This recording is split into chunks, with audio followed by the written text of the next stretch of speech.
All right. Hi guys. Got a little bit of a rusty start there, but it's all okay in the end.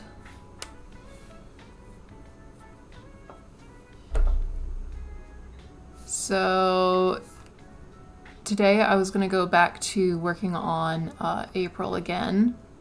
But before I get started on that, before I start working on finishing coloring her in and playing around with colors a little bit more and just kind of fixing things here and there before I start rendering, I just wanted to doodle a little bit just to kind of warm up. I sometimes I don't warm up, sometimes I do, sometimes I don't, and sometimes I think I need to do it more because it kind of gets me into the groove. Sometimes I just have to start going, otherwise I'll never get into the drawing.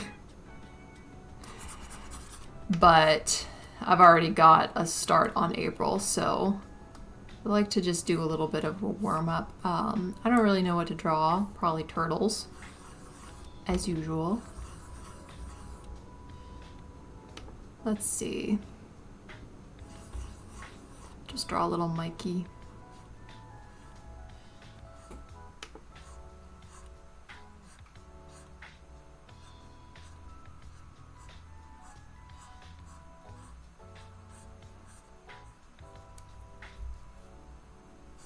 Actually, I was having some problems with some streaming things. Oh, okay, good. You made it. Hi! I was a little worried that the link that I posted elsewhere was not connected to the same stream that I just started. Streamlabs was being weird, so.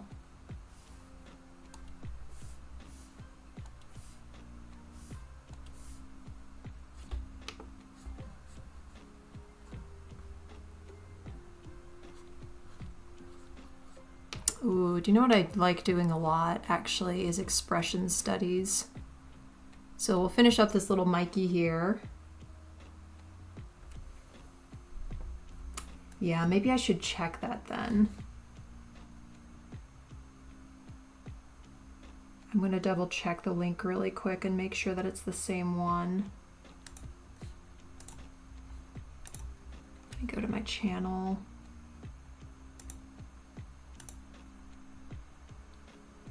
Let's see.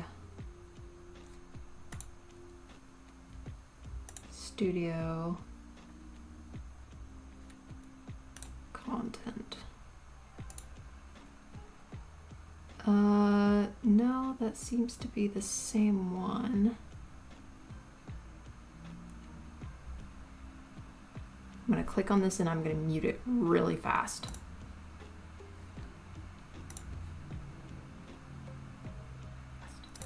There, okay.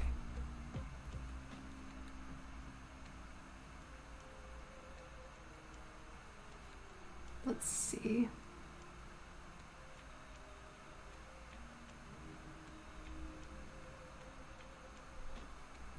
Okay.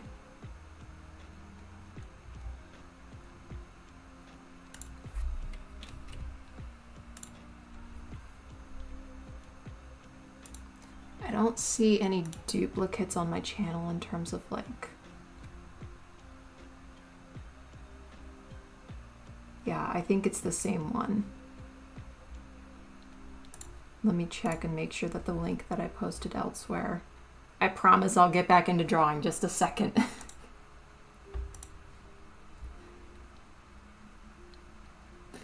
Hold on. Okay, awesome. Yep, it's the same one. Yay! Okay.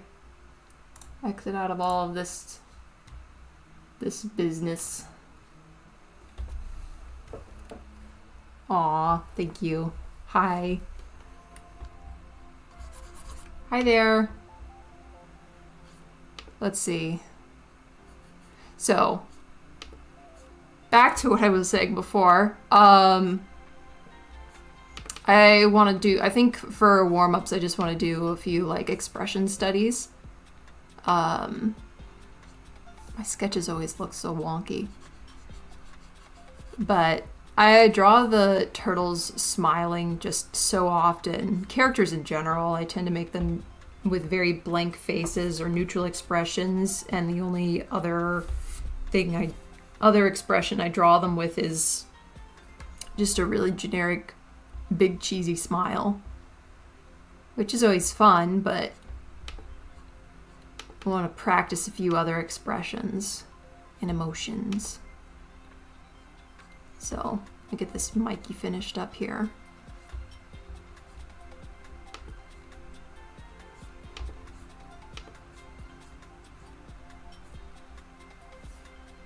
His teeth look creepy to me. I think it was because of the sketch lines.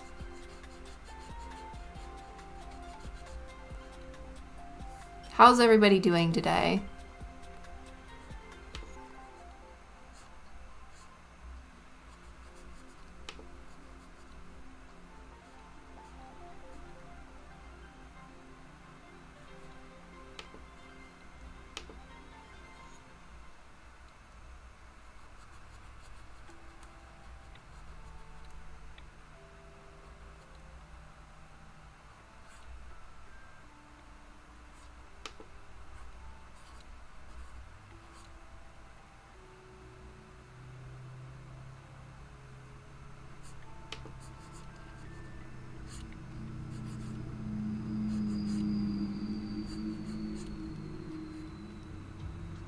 I don't think I'm not gonna draw Mikey fully.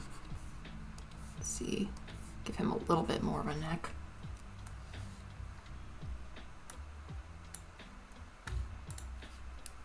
I'm doing pretty good, finally made a live stream, so there's that. Oh, congratulations, that's cool. I hope that was a lot of fun for you.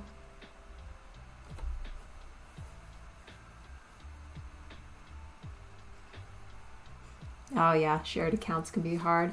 Hi! Hi, you. I'm glad you could make it. Right now we're just doodling. I will be moving to my April project in a little bit, but doing okay. Yes, I'm doing okay.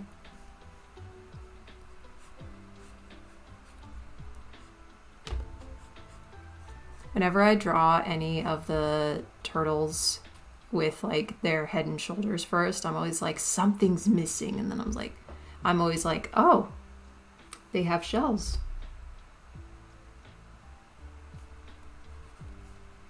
They always look, something always looks so wrong when they don't have their shells.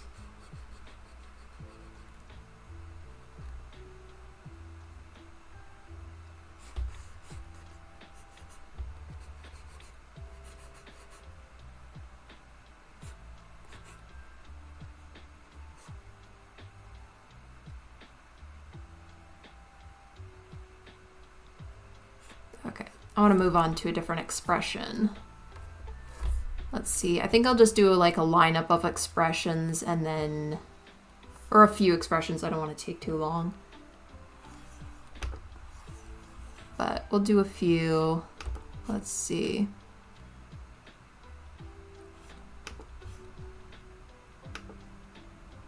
Let's go maybe a little bit snarky.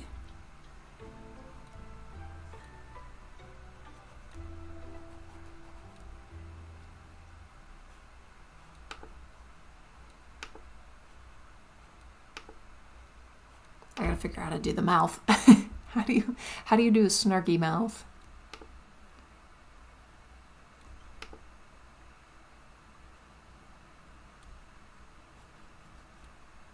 That's kind of right. Doing the drawing of April too. Aww. I'm glad you like it. I'm really happy with how she's turning out. I've been saving her as like my project that I work on while I do the streams. Just because it's kind of nice to have something to work on and something to look forward to. And I do really get a lot of solid drawing done when I'm doing streams. So it's very helpful, and especially with a project that I want to dedicate a lot of time into, specifically for like the making peace version of April, I think it's a really good time to work on her.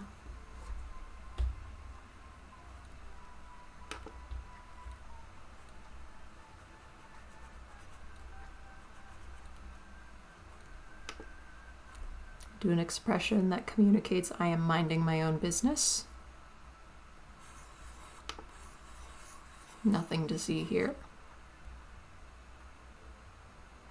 I think we need something just a little bit more, a little stronger. I need a stronger emotion. Let's go with something angry. Or maybe frustrated.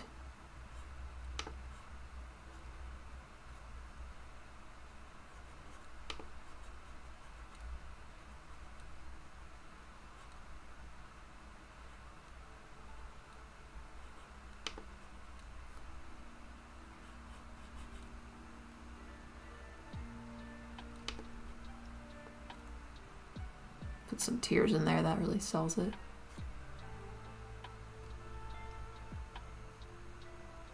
Okay, so some basic expressions. Ooh, I kind of want a sassy expression.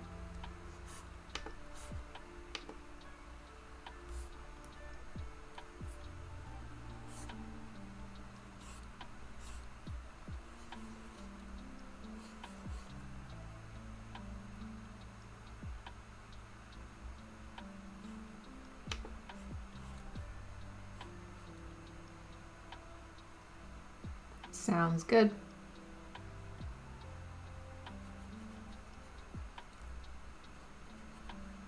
Gotta love those half-lidded eyes.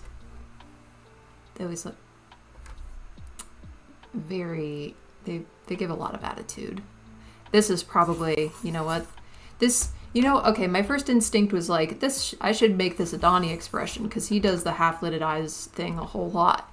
But maybe I should branch out a little bit and give them expressions that don't necessarily like scream the character that you think it would.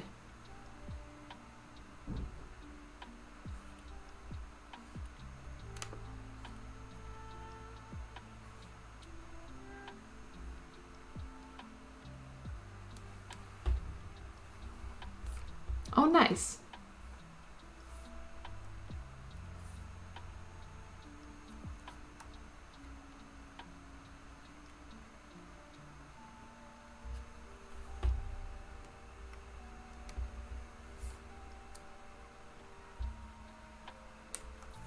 We'll do Mikey again for the first expression. Because my goodness, he is difficult to draw. At least his head is. Raph is actually, in general, Raph is harder for me to draw in terms of like his whole character.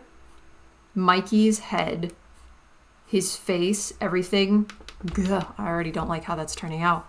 He is so much harder for me to draw, like his head and his face. I don't know why. Something about the shape just really throws me off. Hi, welcome in.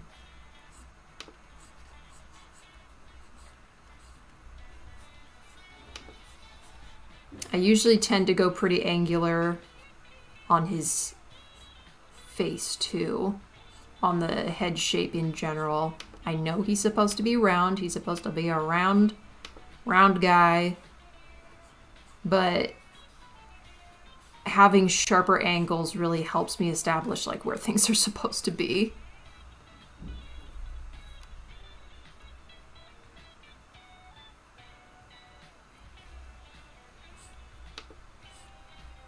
I think changing your profile picture helped.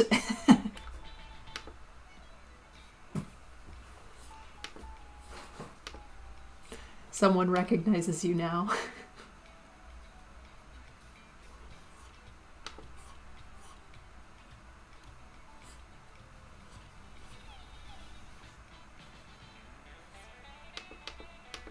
angle on his face.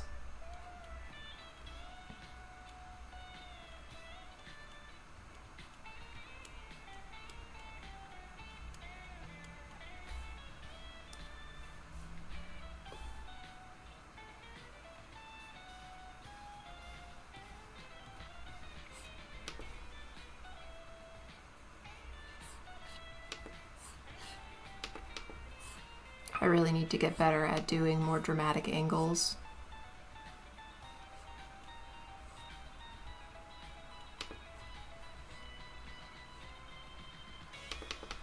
Eyes are too big. I'm gonna go for a smaller pencil.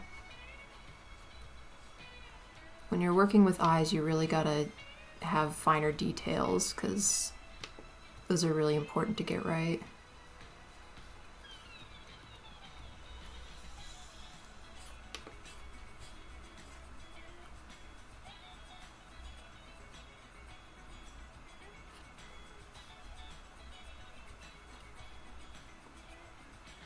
So simple yet so hard. It really is. Like, they're simple shapes that should be easy, right? Why do I have such a hard time with this guy? He looks like he should be easy. He looks like he should be the easiest out of all of them.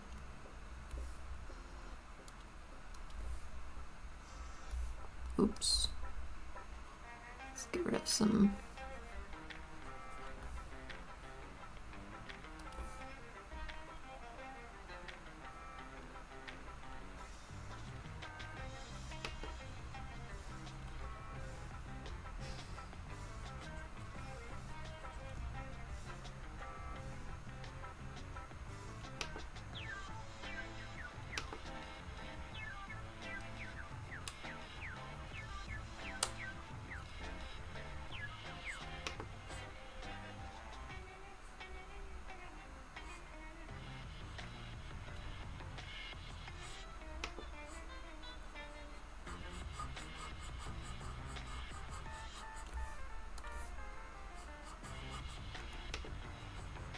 Something about that is throwing me off.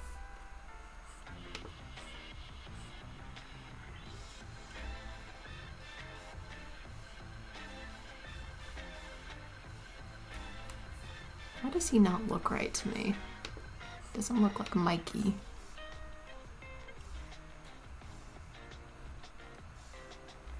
Maybe it's his head. I think he's got too much forehead. Although I am trying to like play with the angle here and get it right, so naturally the angle at which his head is tilted would show more of the crown of his head.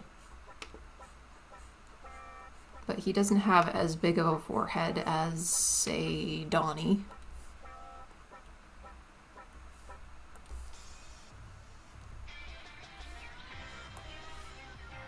I don't know, this one might be a wash.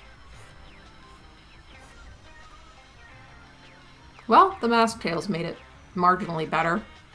It's always the mask tails. So, well, not always the mask tails. In Donnie and Mikey's case, a lot of what really makes their character silhouette is their mask tails, I've found. Raph and Leo not so much because their mask tails fall behind their heads. They don't spring up. Okay, let's move on to the next one. I think I want to do Donnie with this one.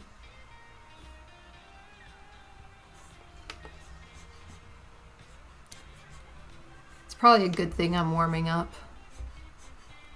Nothing ever looks right for me on the first pass, which is why I usually need to doodle just like a little bit before I actually start something, or when I start working on it. It's always going to look a little bit wonky to begin with, and so this kind of saves me having to do like a million sketches to get something right.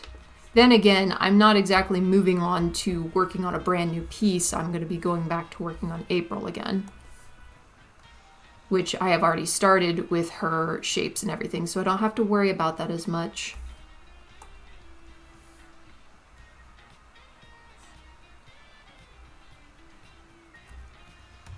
Hold on. My chat might be delayed. I'm gonna refresh that. Okay, it's been refreshed. Hopefully that fixes stuff.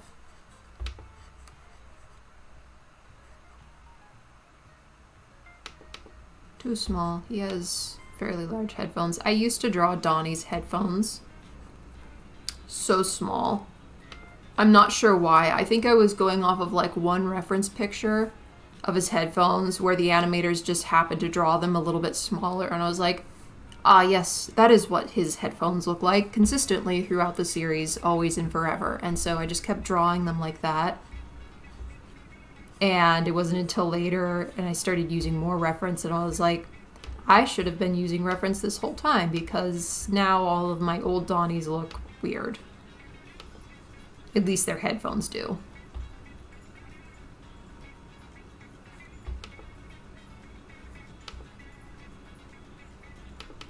Let's see. I'm gonna re-angle his head. I started going on the shape of his head without considering the actual reference for his expression, which is tilted up. There we go.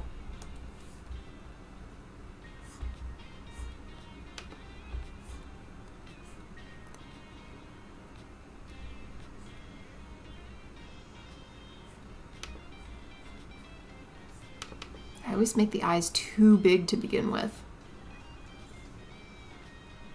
I mean, it could be a stylistic choice. Eye size is really very much a style thing, but too big for my taste. At least the way I want to draw them. I like big eyes in other people's styles.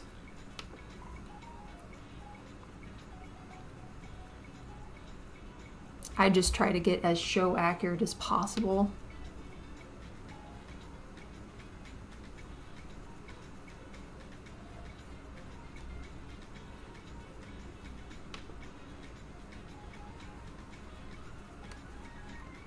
Put those eyebrows way up on his forehead. Maybe lower them just a little bit. Looks just slightly unnatural, but gotta make him look as innocent as possible. He is up to no mischievous plans right now. Absolutely none. He would never.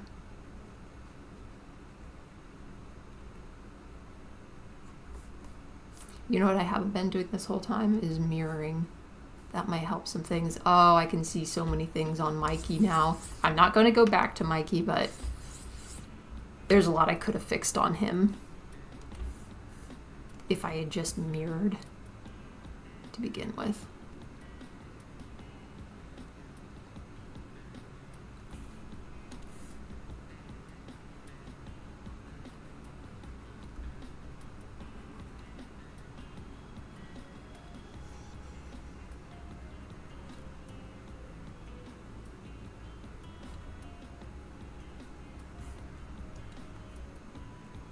See, he's still just, I mean, unless I took his mask off and his headphones, it's weird because Donnie doesn't look like Donnie to me. At least Rise Donnie doesn't look like Donnie to me unless he either has all of his gear on, like his mask and his eyebrows and his headphones and his mask tails sticking out, like either that or absolutely nothing. Like he's not wearing his mask or his headphones and he's eyebrowless, which is just such a weird look for Donnie, but he's still recognizable for some reason. Anything, anywhere in between is just, it looks just a little off, which I mean would make sense because used to seeing him one way and then you're used to seeing him an entirely different other way, and anywhere in between would be kind of unfamiliar. I don't know if any of that makes sense.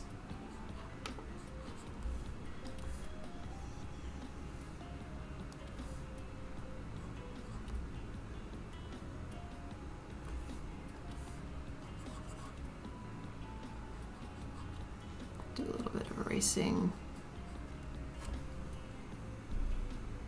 I'm curious, what exactly does mirroring do? I'm new to digital art, so I'm looking for any and all tips. Oh yeah, mirroring is really helpful for me at least, but in general, I think most people would recommend it. Mirroring your drawing helps you figure out like proportions and stuff. So I'll just give you a little example. Like say I'm just drawing, it helps with symmetry. Say I'm drawing just like a little smiley guy and I want it to be symmetrical. I can already tell it's not symmetrical, but sometimes you can't tell why something looks off, so mirroring really helps you. Yeah, and see, now that I've mirrored this, it really helps me see exactly why it's so asymmetrical. So like, let's see, his head's a little tilted. It's sticking out too far on one side over here. Oops. Just make it a little bit more even and round. His smile is just a little bit wonky. And of course, there are stylistic things to consider. Like asymmetry is really important to consider in design. It's just as important as symmetry. But like if you're trying to get something that doesn't look uncanny, mirroring really helps, especially when you're doing like 3/4 angle faces, such as like this or this. Something was looking, to me anyway, something was looking really off about Mikey's face, and I couldn't really tell what it was until I mirrored and I realized, oh, his mouth, I'll just fix it right now. His mouth just looks at such a weird angle. So just kind of fix it, adjust a little bit, play around a little bit with it. It just, I don't know, in general, like, because the other thing is that you don't always realize like what your art looks like to other people. And I'm not saying that you should be drawing for other people to see your art. First and foremost, you should be drawing for yourself and your own enjoyment. But sometimes when you're trying to achieve the right effect, it really helps to have a second pair of eyes, so to speak. And if you don't have anybody, you know, on standby, just sitting in your room, like, hey, can you come look at this really quick and tell me if there's anything off about it? Mirroring is a good second option.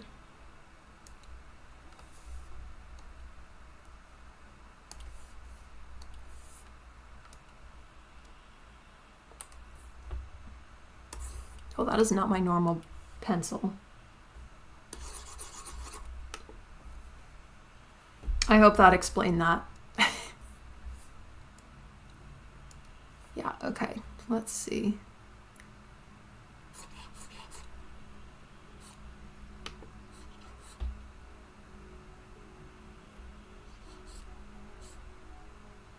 I'm glad that's helpful. Yeah, I highly recommend it. If you do mostly traditional and not digital, you can still kind of achieve the same effect if you have a mirror. Literally like just a handheld mirror. You can get them pretty cheap basically anywhere. Or you can just hold it up to like a nearby mirror if you have one in your room or in the bathroom or something. Which can be kind of a hassle to have to like get up from where you're drawing and then go hold it up to a mirror elsewhere. So it's really good to just get a handheld one. But if you're doing traditional, a mirror helps, or holding it up to a light, like sunlight or just an overhead light. And then you can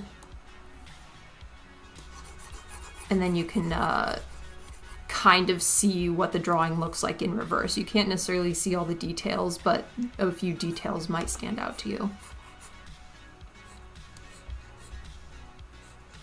Like holding the paper, I guess I should specify, holding the paper backwards, like so that the back of it is facing you and up to the light. That's what I meant.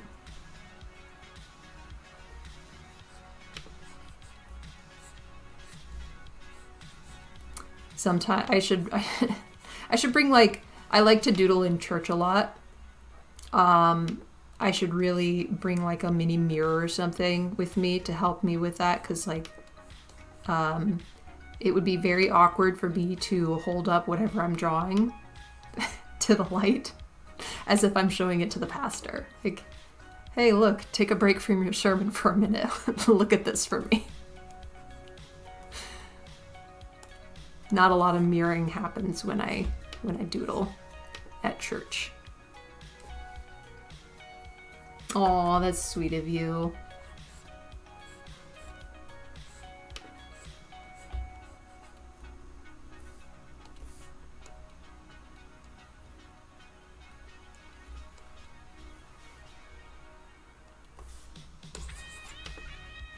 Yeah, we're gonna give the meltdown expression to Raph because I think he deserves it. I think he puts up with a lot and deserves to break down a little bit.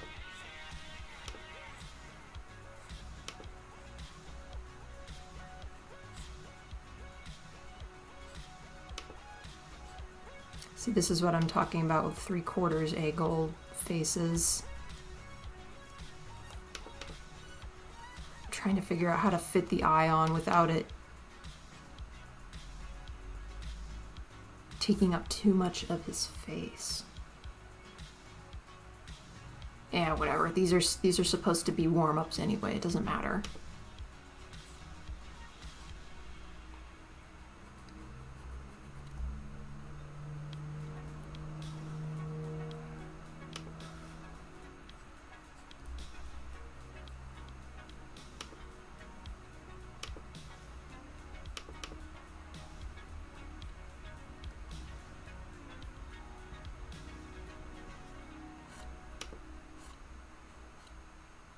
Man, I always chicken out a little bit when it comes to dramatic angles because like it's really easy to achieve with like these round guys here. But when I'm doing it on one of these guys' faces, I tend to just revert back into like the comfort of the angles I already know. Oh, here's something you need to be careful of when you are mirroring digitally. It's easy to tell when you're mirroring in real life because you're literally using a mirror. But sometimes I forget that I have mirror on.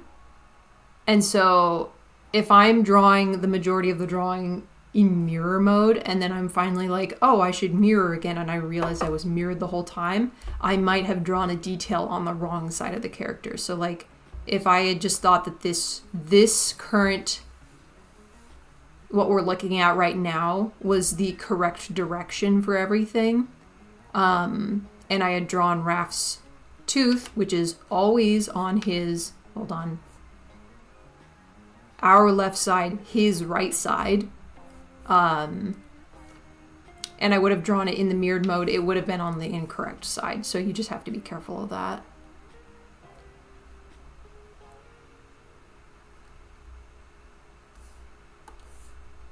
His expression is not strong enough. Sometimes you have to just fix a few little things to make them stand out a little bit more. And I think it's his pupil size that's throwing me off.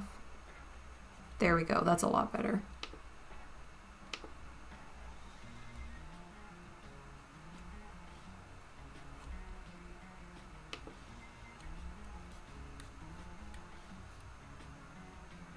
Okay.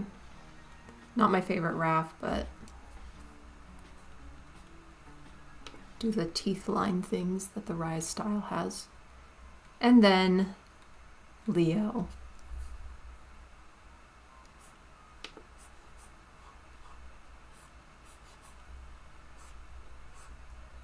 Drawing Leo from the front is actually surprisingly easy.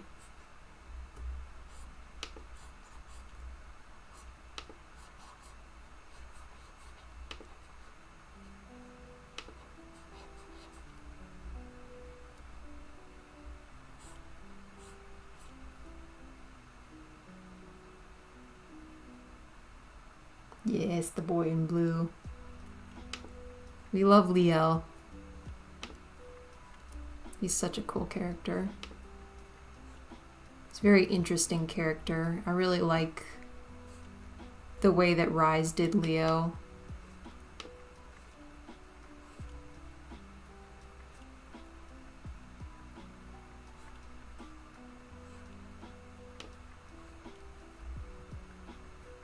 He's a very fun version, the Rise version.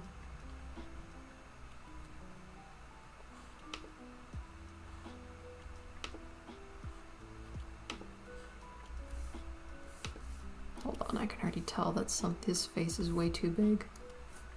His cheek, yeah, that's sticking out way too much.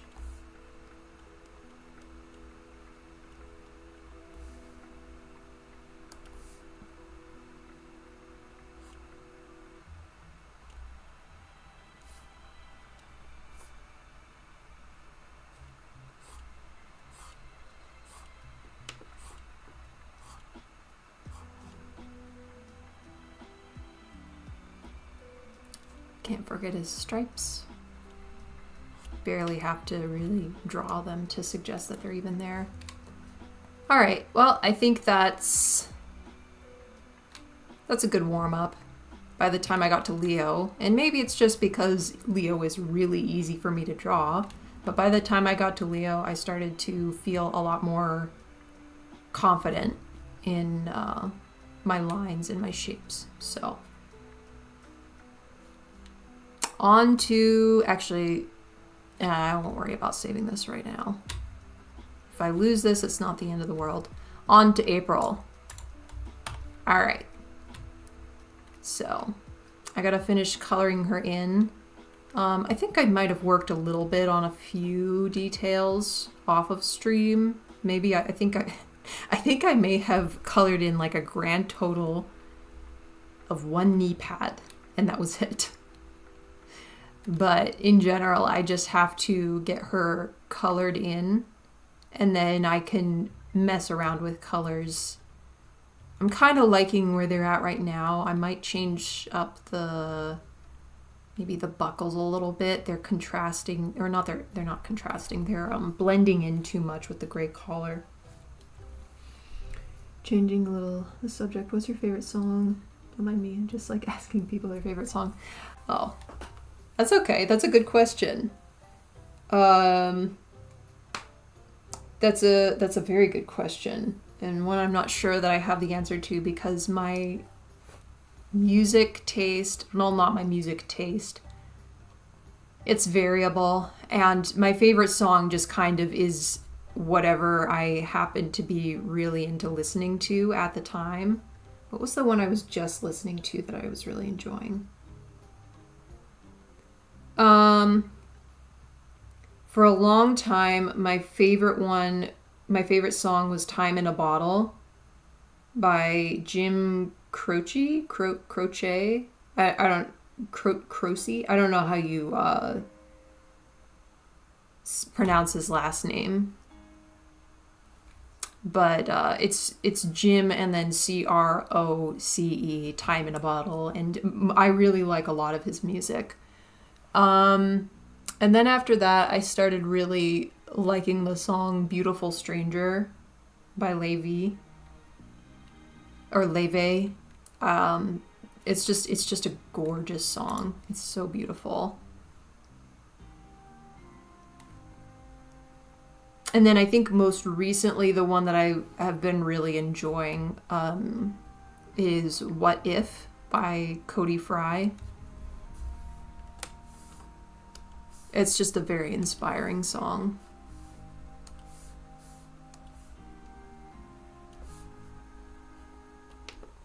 Yeah, I'm on the correct layer.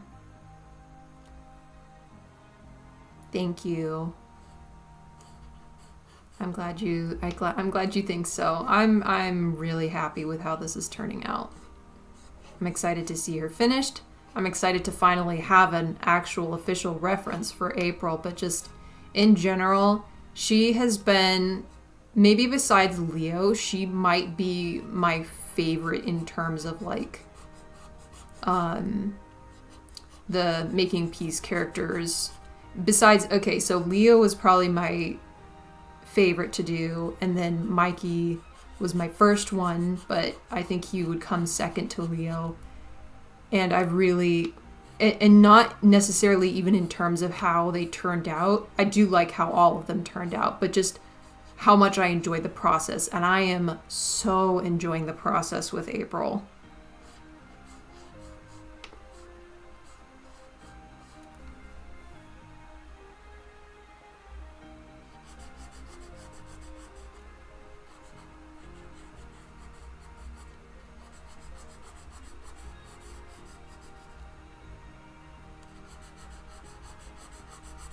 Yeah, I really like those songs. What is your favorite song, you?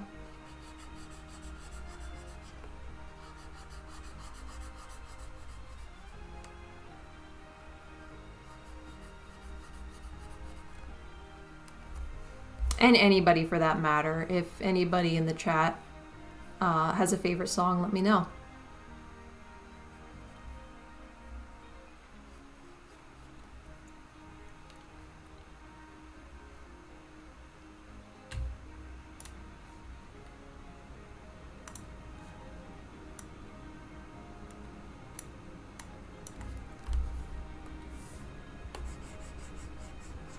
That's a little too light. I'm gonna mute that just a little bit.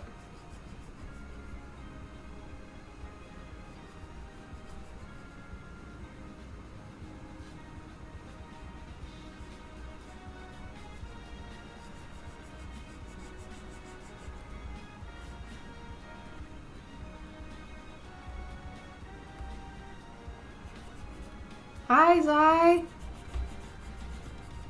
How are you doing?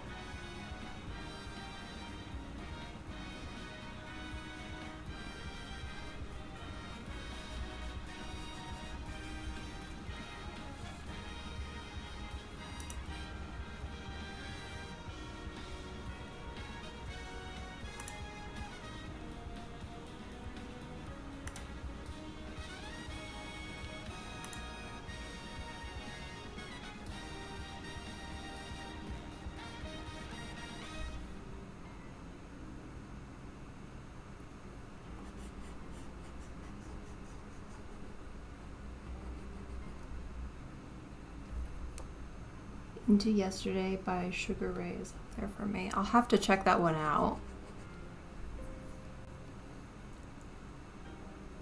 Doing okay, thanks. How are you today? I am doing so well. Today it was a pretty good day at work. I was a little tired, so I took a nap before stream. I was just a little sleepy. But that felt good to take a nap. And then I cooked some chicken. So got that off my plate of to-do list things.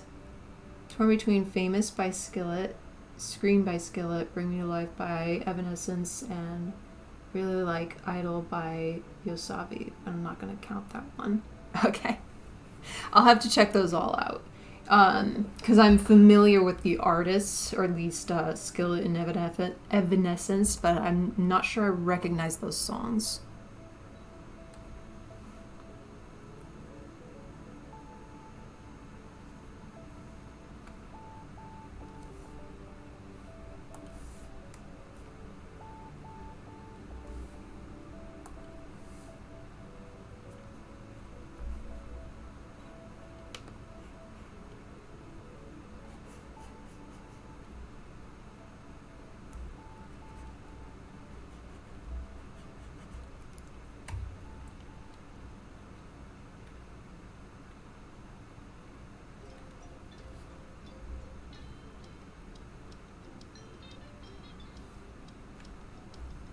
I really love music from the 60s and up, but currently I'm listening to a lot of Linkin Park and Levy, so I don't know.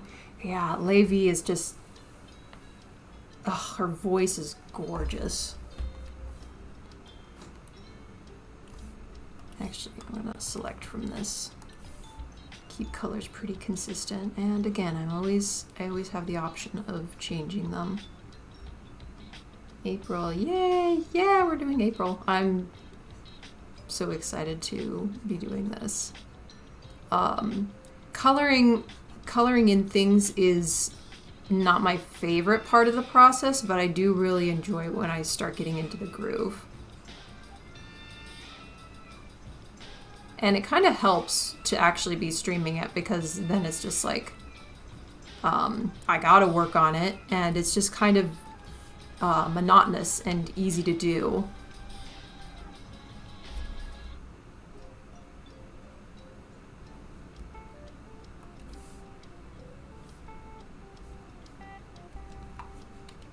Let's see. I think I want her to have darker boots or darker shoes. These are not considered boots, I don't think. They're like very, very tall Converse. Oh, thank you.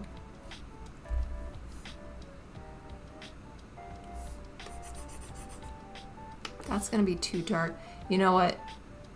I can change this later, so I'm gonna go with a lighter color for the time being, just so that I can actually, it stands out against the line art. I'm glad you think that the colors are vivid, because honestly, sometimes I feel like they're too desaturated and muted, but that's good to hear.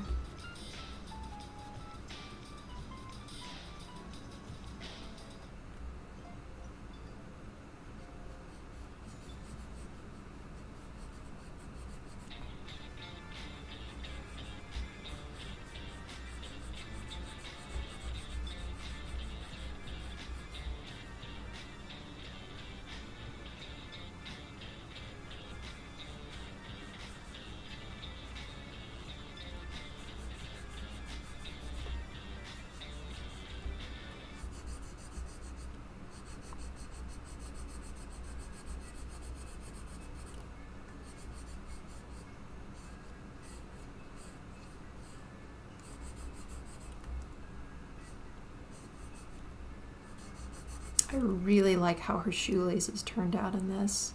It's a little hard to see with the undersketch, but just, I don't know. I like doing shoelaces actually. And chains.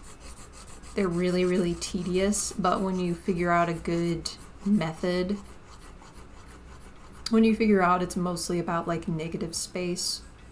No, that doesn't make sense.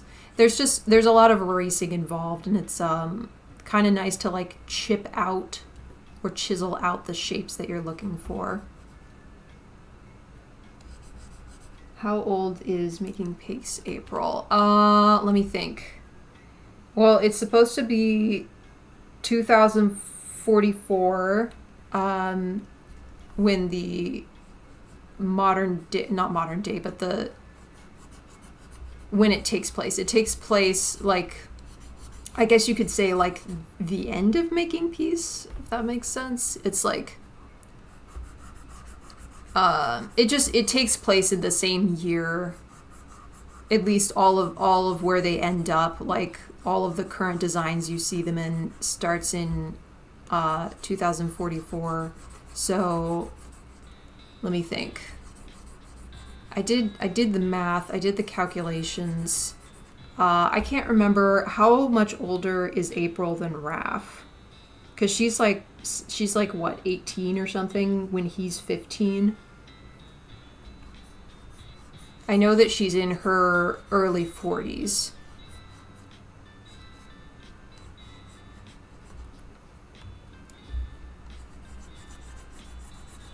And I've already given her just a little bit of signs of aging just to indicate that. Just slight, because she's a year older than Raph. She's 18 in the movie, where Raph is 17. Okay, yeah, that makes sense. I thought she was a whole lot older than all the boys. Maybe she's just older than most of them, except for Raph. That would make more sense. So, yeah, I gave her just she's got a little bit of gray going on, a little bit more tired looking. But in general, I think she would take pretty good care of herself up into her 40s, so she'd stay pretty young looking, but, you know, there's always signs of age. You can't run away from it.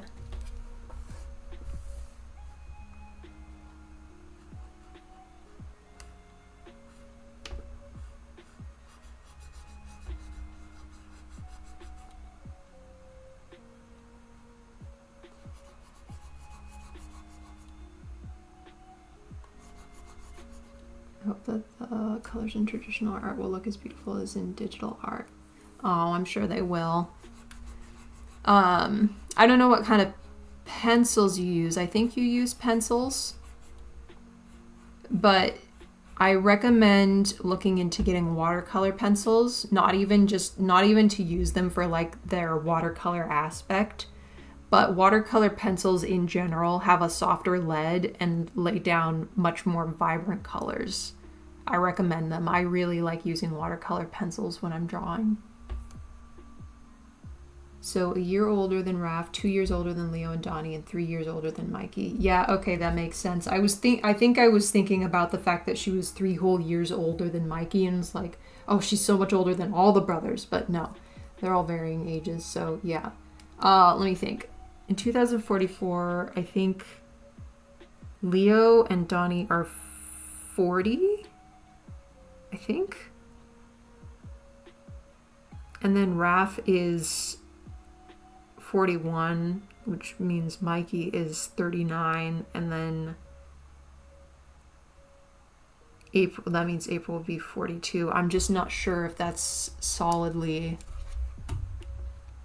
it's just been in my mind for so long that that's their ages, but I'm not 100% sure. As far as I can tell, I think she's about 42. Which is an awesome age, because that is the meaning of life, the universe, and everything. If you've ever read Hitchhiker's Guide to the Galaxy or watched the movie. Yeah, close enough. Oh, her glove.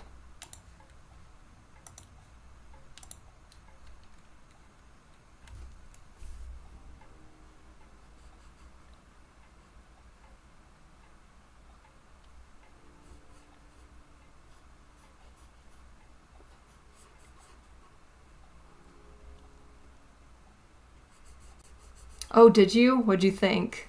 I haven't read it in literal ages, but I remember really liking it.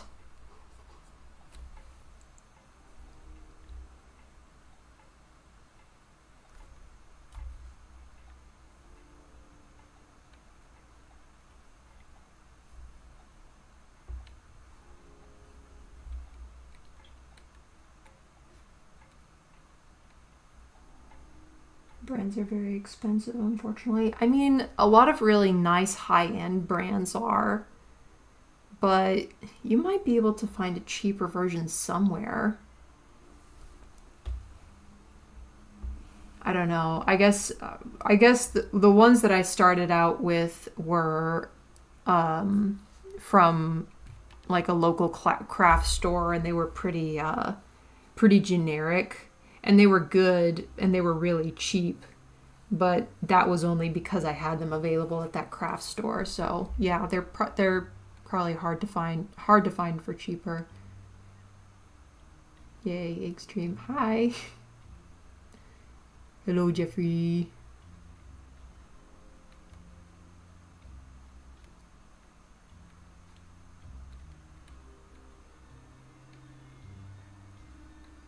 See, I'm gonna divide up the colors on her shoe a little bit more, and we'll just go with slightly lighter gray for now. For now, anyway.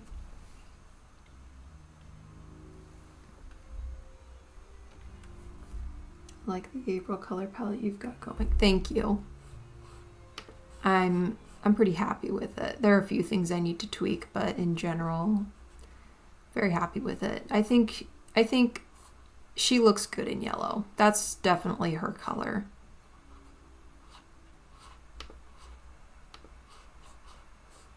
They also, I noticed with her general coloring, like her natural coloring, they gave her a lot of like rusty red or burgundy undertones, which goes really well with the yellow. It's the same thing with the turtles. The turtles have a lot of very specific coloring undertones that goes really well with their mask colors.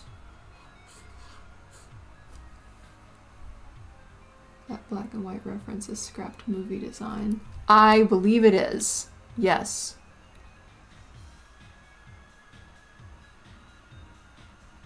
Yeah, I think that's concept art of April from the movie, from the future. I thought it was very unique and worth a read. Writing quality, it was excellent. So that's always, yes. Sometimes the writing in a book makes or breaks it.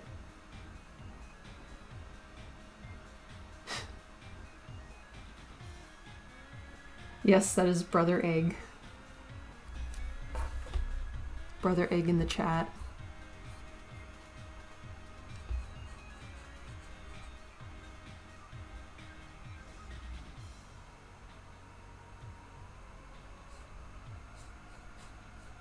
Yeah, there are a few. I think this one is also another scrapped future design. It's not my favorite. There are some things about it that I'm not a huge fan. I think just the whole design altogether, there's a lot of elements of this specific design that I really like, but all of it together just looks a little bit off. I think a big thing about this design in particular is the short sleeves. I don't think that looks particularly great. Whereas here with like the jacket, I don't know. I think there needed to be more going on with her shoulders and sleeves.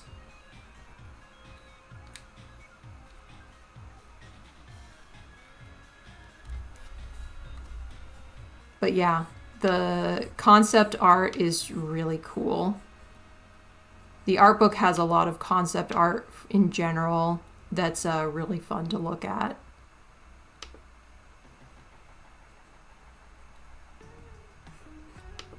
And I actually, you know what? I had the art book open originally.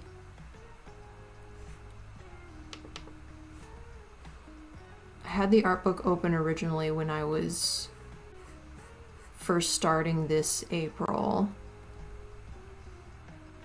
I should really have that opened again, because there were a lot of her concepts from her younger designs that I really liked and I really wanted to implement into this design.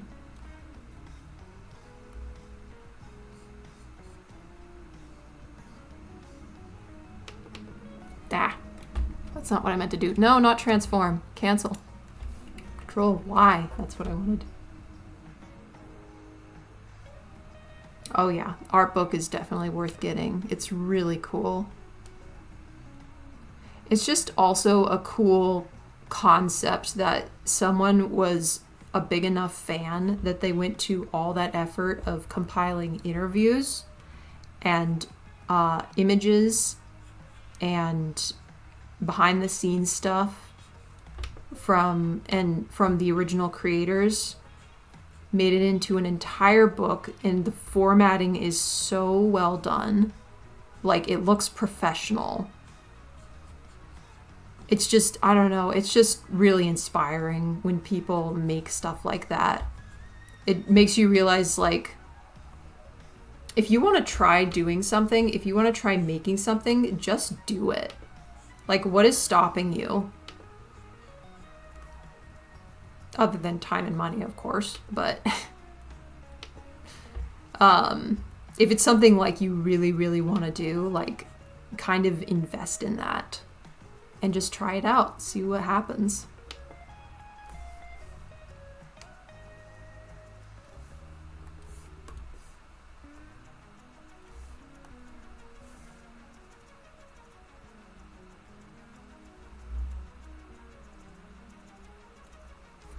I'm wanting to make a trip to the bookstore to look for one.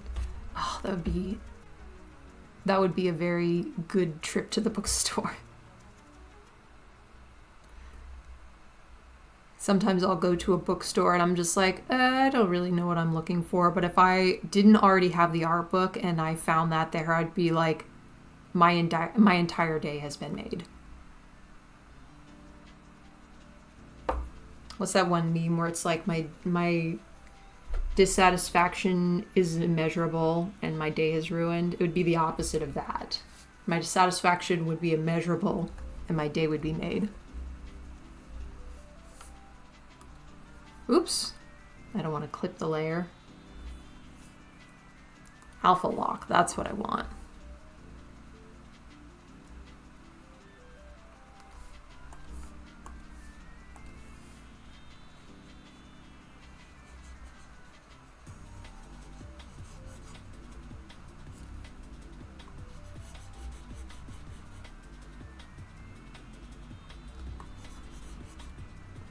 All right, it has officially been 1 hour.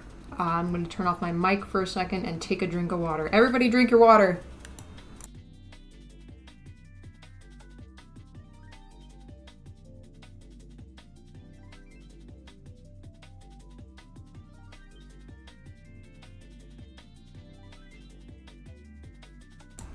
Yeah, drink water if you have not done that in a while. If you have done that recently, good job. You're better than I am. I forget frequently.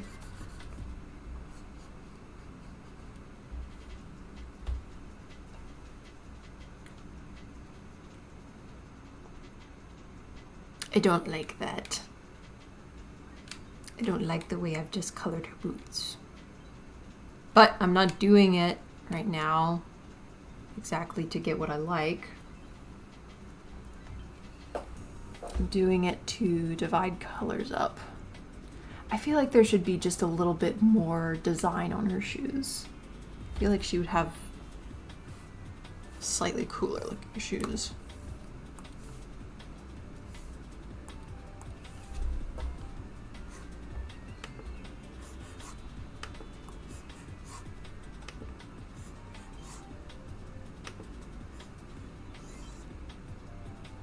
How do shoes work? How do you draw shoe? How do shoe?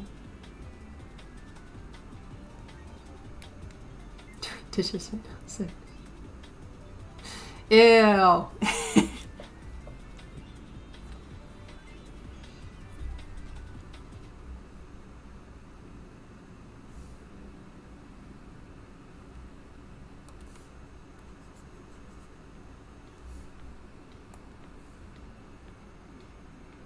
Or a protein shake. Yep, that works too. As long as you're getting your fluids. Like you would probably bedazzle them for her. Oh, yeah, I think you're right. It was warm too. Dude! Stop!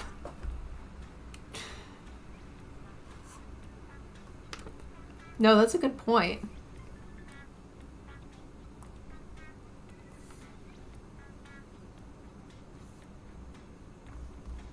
You could probably,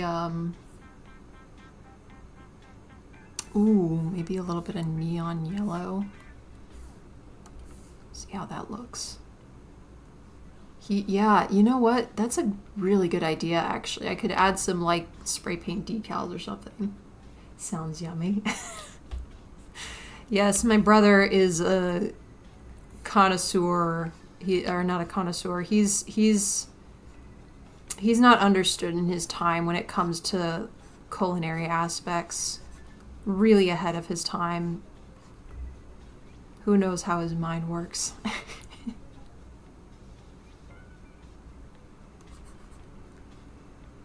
Delicious. Yes. Yep. Yummy, yummy, warm sink water. Sounds so appetizing.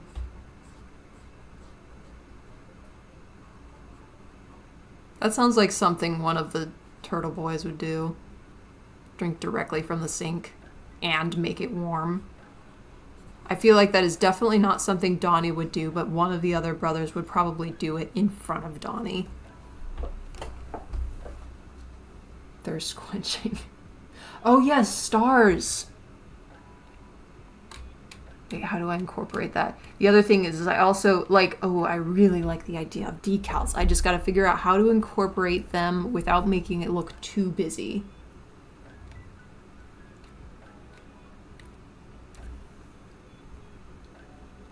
Yes, Leo would definitely do that. That is absolutely something he would do. At least it's not soapy dishwater, I guess. Don't put it past my brother. I love the shoes. Thank you. I'm very happy with how they're turning out. I think they need something, but we're getting there. This is just a process. I think stars is a good idea. Ooh, wait a second. Let me look something up really quick.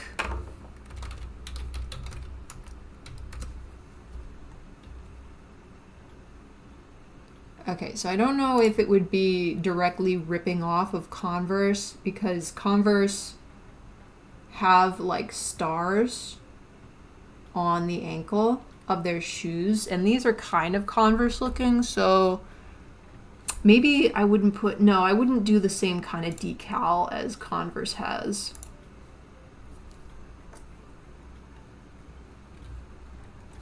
I think I would do maybe more of like a decal that's kind of sticking out. It's part of the, I'm just going to do color first before I do lines, just to get the concept across. I kind of like that. I like how that's just kind of peeking out there.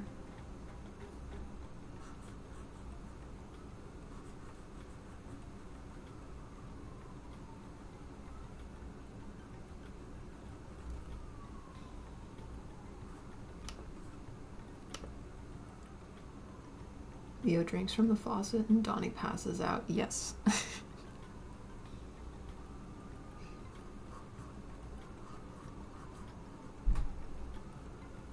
He'd probably be like, "You heathen! You absolute animal!"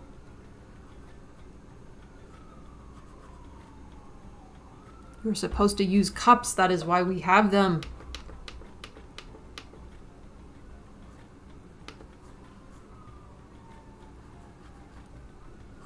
Leo's like, "I'm a busy guy. Got stuff to do. Don't got time for cups."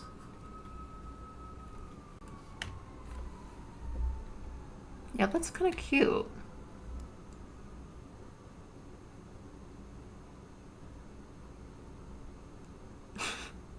Ah, what did you do? I'm imagining him saying that in that voice. Oh yeah, when Leo cuts Warren in half. Ah, what did you do?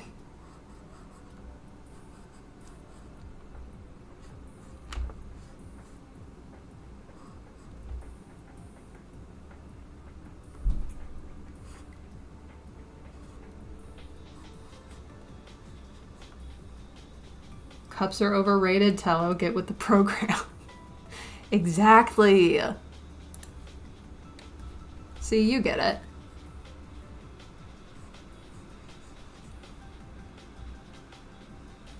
Oh, he absolutely would.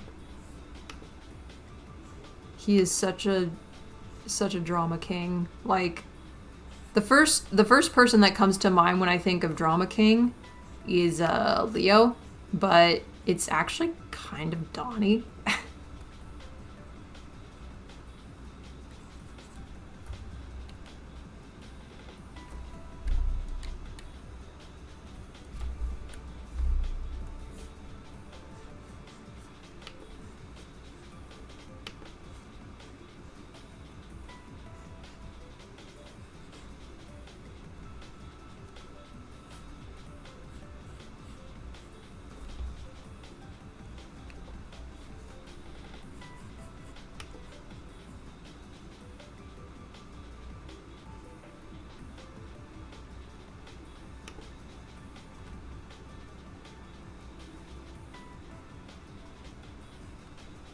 Of course it's the twins. I don't know why I'm going so crazy here with the stars, trying to get them just right. They look fine from a distance. They should be nicknamed Drama Twins instead of Disaster Twins. I think it suits them, honestly. I think Drama Twins really suits them.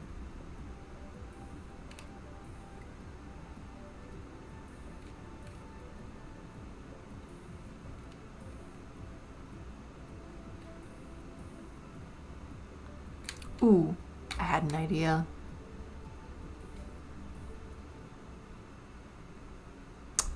I think, okay. Select the colors specifically. And then switch to pen.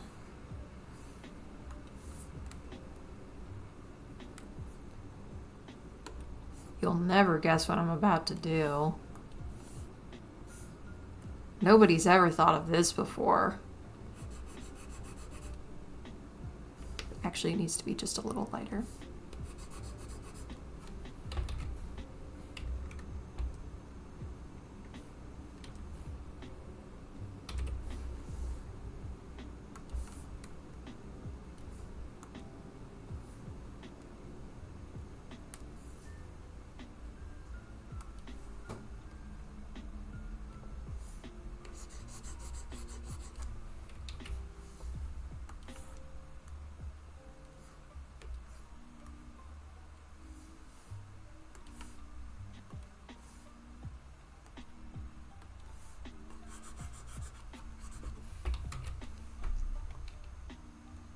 Yay, I put the brothers' colors on her shoes. Who could have seen that coming?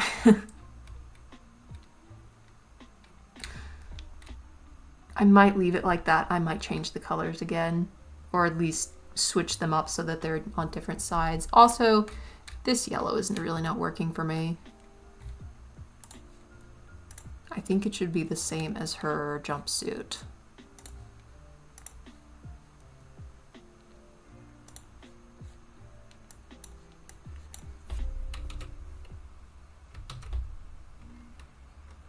That doesn't work either.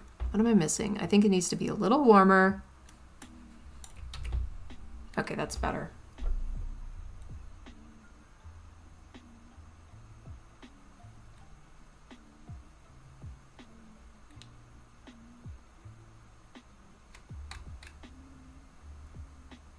Rafa's always trying to parent them, and Mikey's just along for the ride.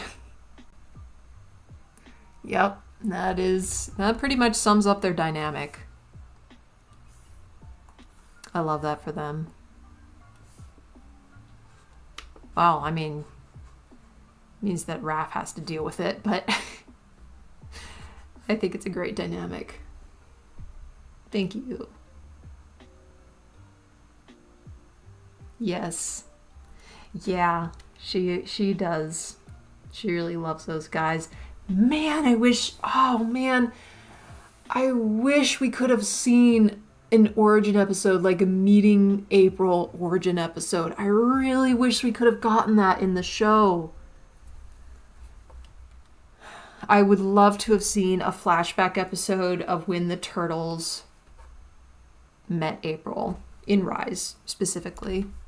Because we don't get to see that. She's just already part of the group. And I love that. And I love that she's already there. But I really wanted to see, like, how did she meet them? How old were they? What were they doing? How did she first react? How did they first react?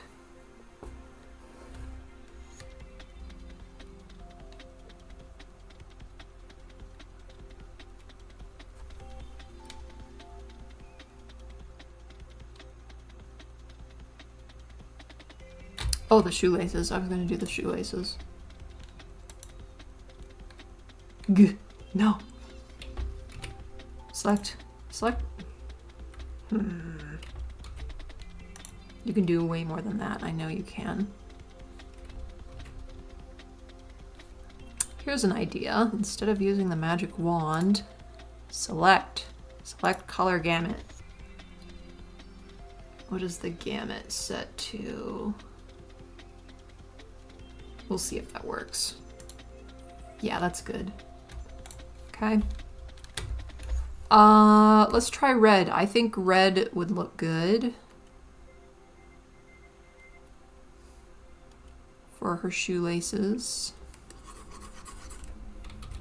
Ooh, I really like that. Also, I think her, I'm looking at these references really quick. I think her colors in general on the shoes need to be inverted a little bit in terms of like the gray, the dark gray and the lighter gray.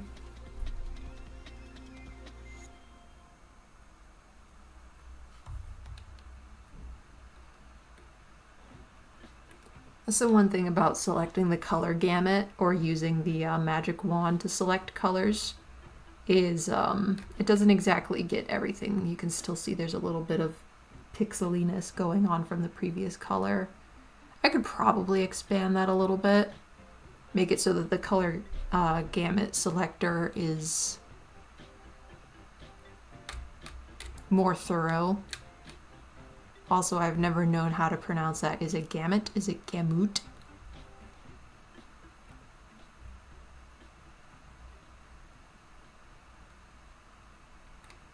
Okay. Yeah, I'm gonna use, no, this time I do have to use color gamut.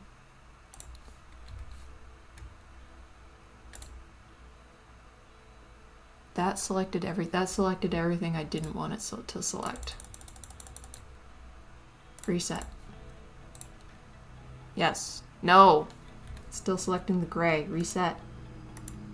Our error of margin. Down to 7. That's not what I meant to do.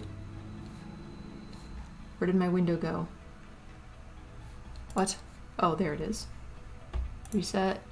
Select. There. That's the gray I want to select. Not the other gray. Now what color do I want it to be? Oh, that's okay. Let's just go with a darker black and see what that looks like contrasted against the already very dark gray. Did I just say darker black? I really just said darker black, didn't I? As if that was such a thing. You can only get so dark with that color.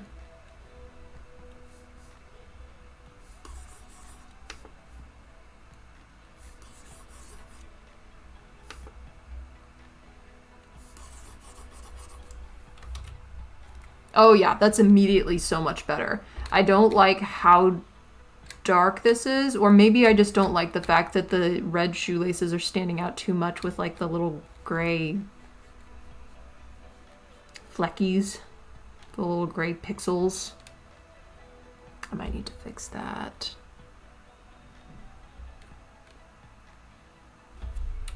Hold on. Let's select that specific version, and then we do this, and then we do this. That's better.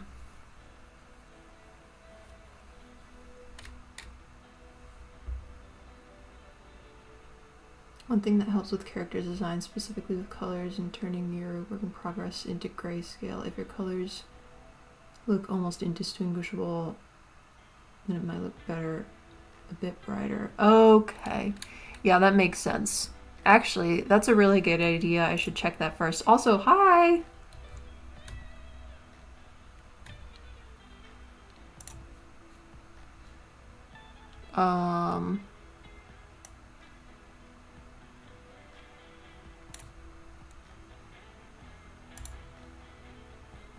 Oops. Let's put this on a higher layer. Oh, I forgot her glasses are on a separate layer. Ghost April. Ooh. Okay, so no, not in the folder. And then go to color. There we go. Yeah, okay, I'm seeing what you're saying. Like the yellow laces on gray look good. And the red looks great on black too, but red on gray is harder to see. That makes sense, yeah. I think in general, the colors, yeah, the red is a little harder to see. I really like the red. It just needs to stand out a little bit more, and I think that has to. On the one hand, the darker color at the bottom really like works well for the general design in terms of like where your eye is drawn, because like, you know how like the lighter stuff should be on the top and the darker stuff should be on the bottom, to draw your eye up. But also I've got a whole lot of neon going on in the mix with the dark, so they're a little eye-catching, which shoes often are, stylish shoes anyway, but yeah, these are a little distracting. No, that really helps. I'm figuring this out. I'm just trying to figure stuff out. It helps to get input, and I'm also just kind of thinking out loud, so.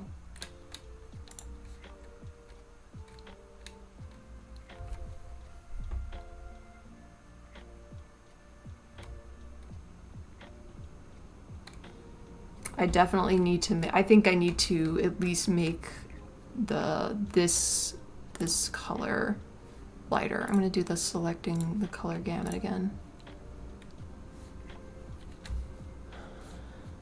Okay.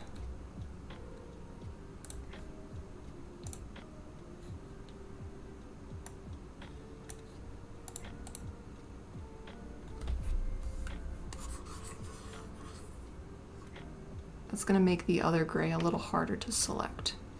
I'm just gonna go Okay, that makes it even lighter.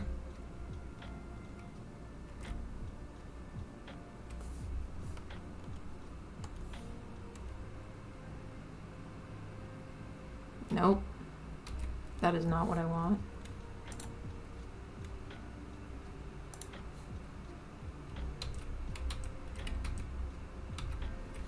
Let's start with this gray.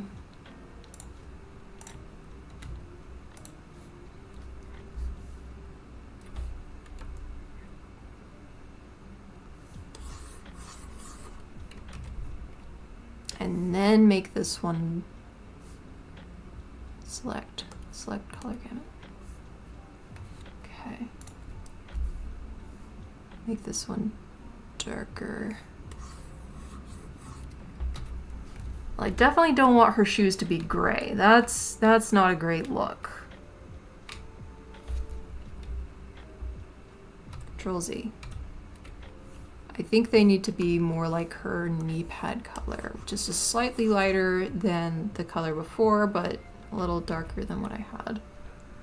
Okay, that's looking okay. Just a little darker, just a little. Okay, I think that's a good place to be. Now I gotta figure out what I want to do with this stuff and this. Can't forget the little back of the heel poking out there.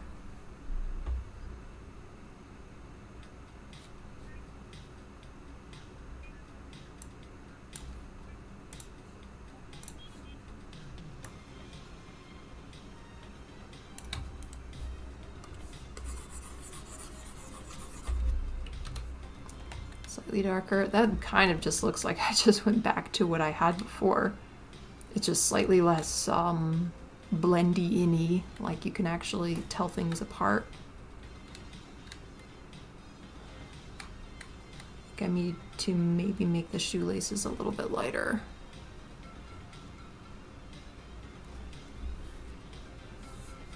Okay, I do have Protect Alpha on, that's good.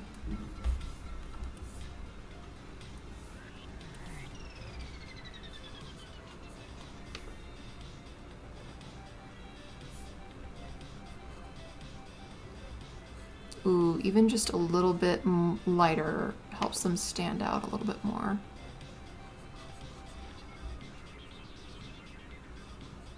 And I'm doing this manually because I want to cover up what the selection did not catch in terms of all those little gray pixels. I didn't want that. Even if you won't really notice it from a distance, I notice it. That matters. It's just gonna bug me. This is probably why I'm very slow working on things. I just get very OCD about the smallest details. Like, it has to be a specific way. And of course it doesn't, but I want it to be. And I'm the artist here. Like, I'm the one who's drawing, so. At the same time, it would probably behoove me to learn to let go a little bit more.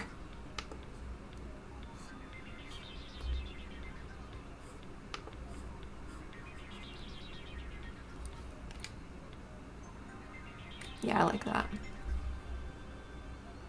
I might make the soles of her shoes just a little bit brighter too. Kind of like how they are here on the 2003 April's shoes.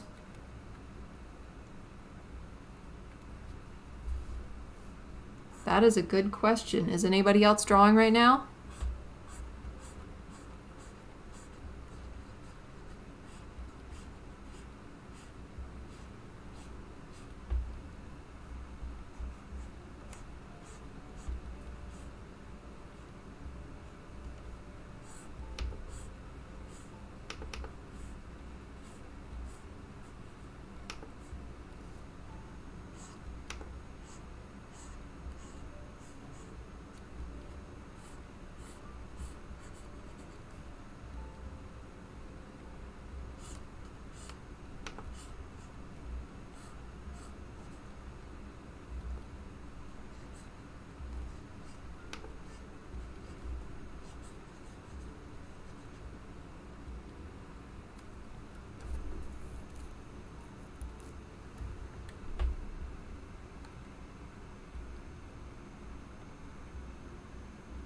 to reset all the links on my Tumblr because I changed my name.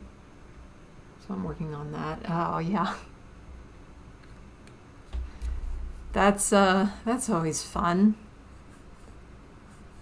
she said sarcastically.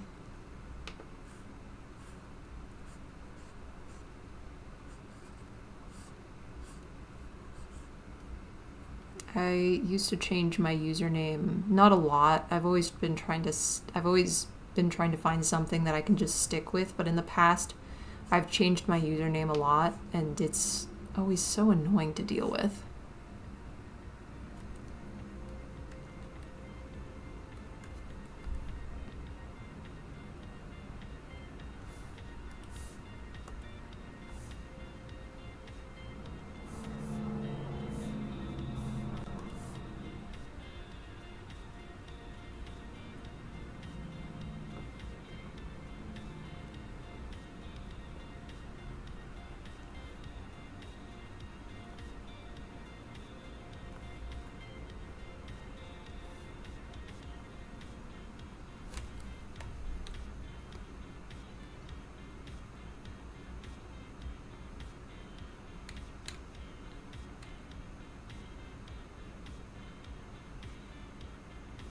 Her socks should not be gray.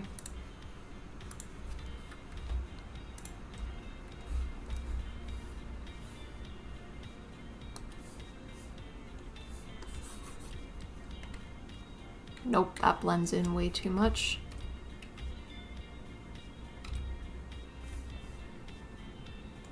Maybe just a darker burgundy. Oh, okay, that's slightly better. That's way better. Okay, that works. For now. Something on her soles.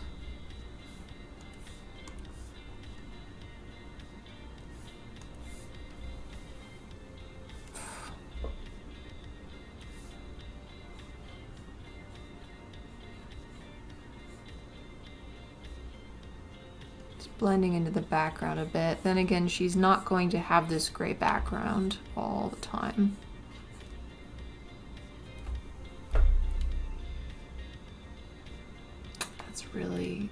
That's kind of difficult to see.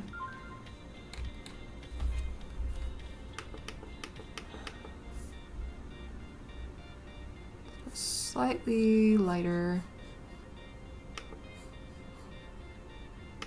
Gah. There we go.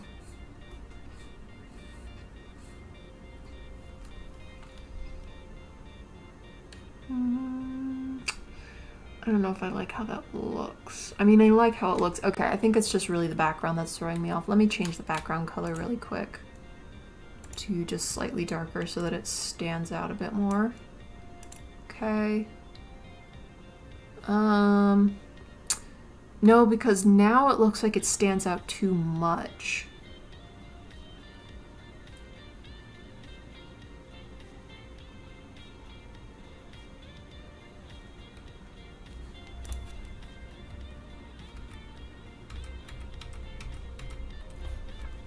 I'm gonna just do slightly lighter.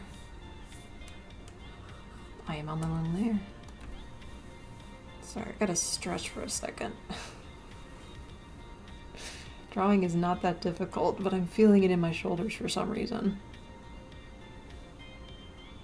I'm curious what drawing app do you use? I'm assuming that's directed at me. I use Clip Studio Paint EX. It's a really nice program. I do not use the latest version, and I don't recommend you get the latest version unless you want to pay an arm and a leg for it. That is up to your discretion, but I believe I have maybe the earliest version available, which you can still get on Amazon, and it's way cheaper because the current version of CSP right now is I think in the hundreds. Yeah, and I'm not going to pay that.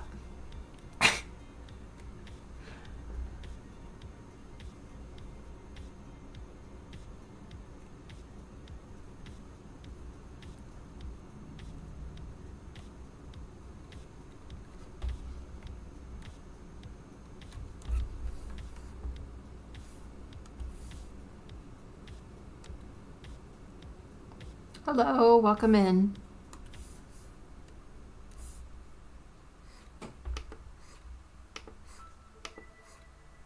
I really like CSP though. It's served me very well for a long time. What I used to draw on a free program called Fire Alpaca, and that worked out pretty well too. It's just you get a little bit less detail than with CSP in terms of like, I mean, of course there are like brush preset, there are brushes that you could download for it, but you can't get the same level of detail in your brushes as with CSP. Not that that matters. You shouldn't have to always pay exorbitant amounts of money just so that you can have the best of the best to make the best art. Art comes from the artist, not from the tools that the artist uses. But nope, I don't like that.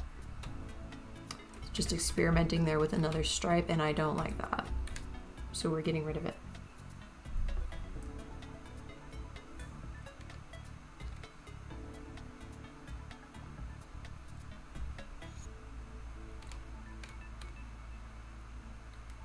I think her glasses need to be just a little less opaque. Here we go. That's better.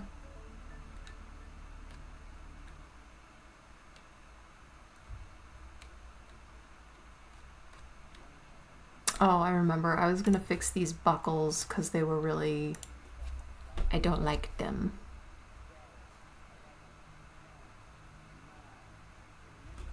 I'm gonna have to manually select this one because it is the exact same color as her collar. Which means if I try to select it, it's also gonna select her collar, so...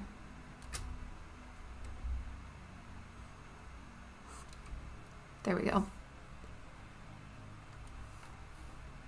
What color do we want it to be?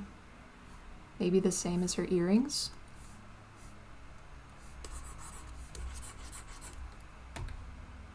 Yes, I like that a lot.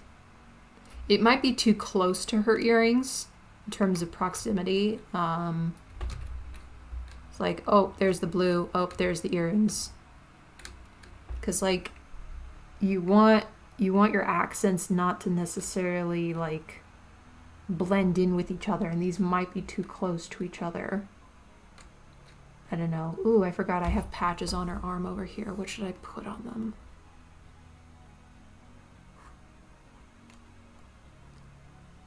Maybe something kind of lavender colored.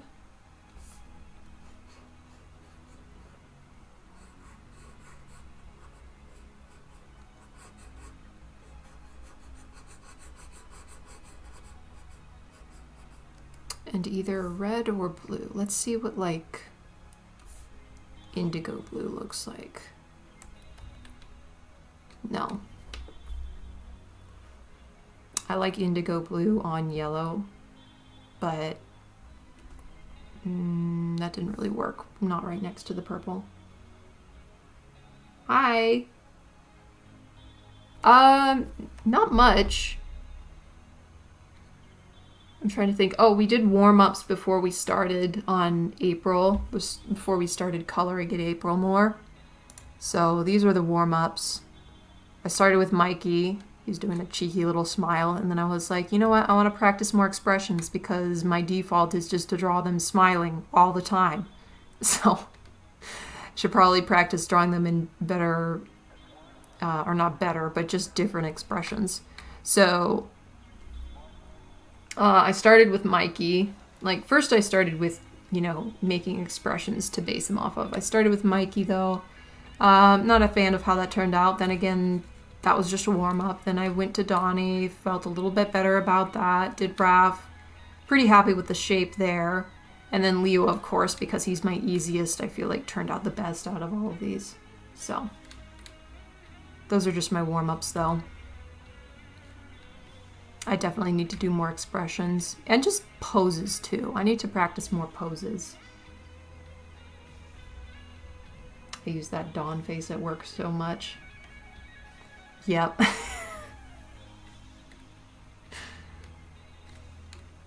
Like, I'm not doing anything. What are you talking about?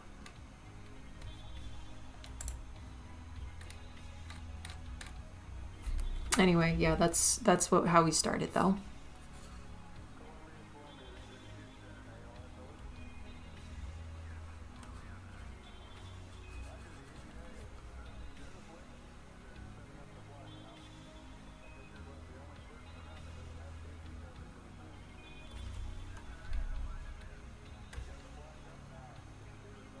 Yeah, that looks okay for now.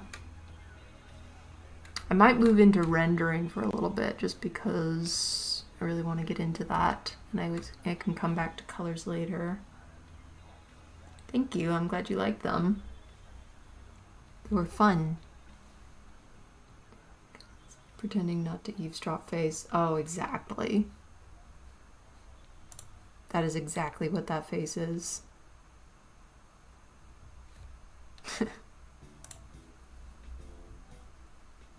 Oh, her clippies. Hold on, I gotta do her clippies really quick, or at least color them in so that I can change their color later if I really need to. We'll do yellow. I could do the blue, I guess, again, or the teal, aqua, turquoise, whatever you call that color.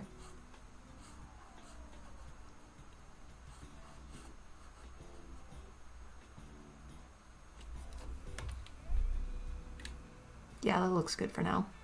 All right, I want to move into rendering just for a little bit, because I am definitely not settled on these colors. I'm already starting to go back a little bit on these blue buckles. I don't know about them. But let's see, where should I put the layer? That's her outline. Oh, that's that guy. He's still there. Hello. Let me move him. There, now he's not in the middle of her hair. Goodbye. Okay.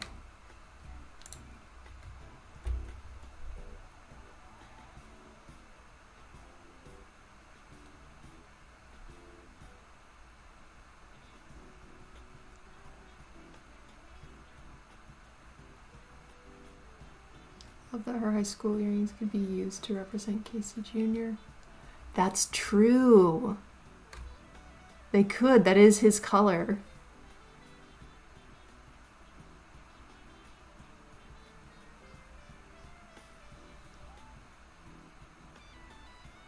Rare sighting. Oh, of this guy. Whoop. He just comes and goes sometimes. Hello. All right.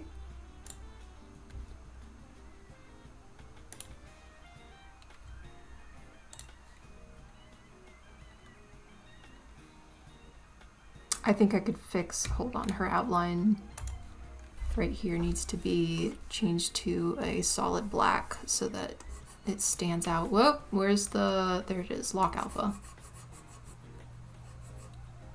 And her choker needs to be black.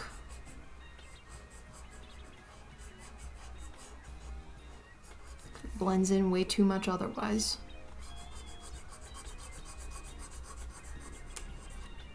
Also, I realized that her choker is a part of her outline and not her coloring layer, which I may have to change in the future.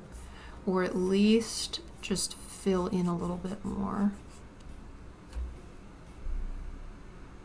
Tiny guy lives in her hair. Yeah.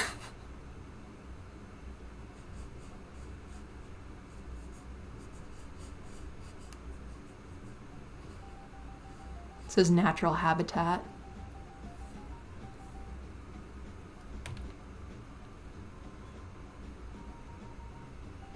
Sandra is the weapon. Nails in her bat. I don't know. Cassandra, very much, she is a weapon. She's just, she's feral. Something's going on with her. I think that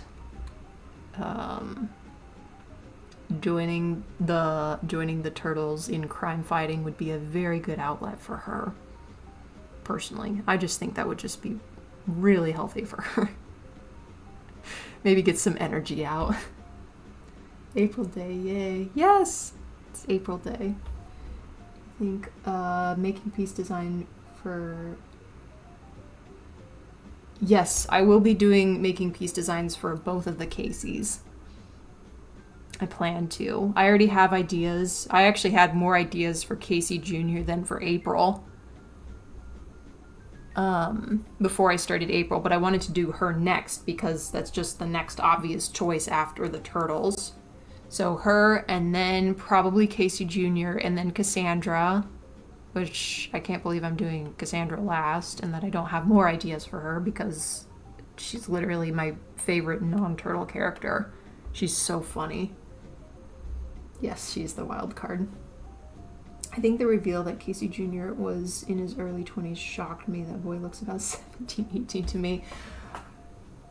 I mean, it kind of shocked me too, but at the same time, my brothers in my family, when they were in their 20s, they all still looked like teenagers. Like, actually, that goes for all of me and my siblings. We have been told so many times, like, when we were in our early 20s, like, we will say how old we are to someone, and they're like, oh, we thought you were a teenager.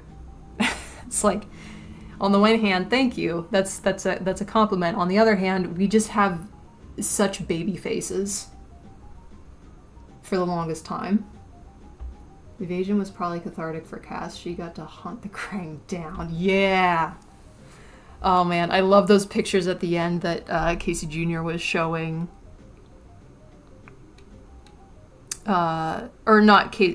April was showing Casey Jr. of Cassandra. He was like, that's my mom. It's like, she looked like she was having the time of her life.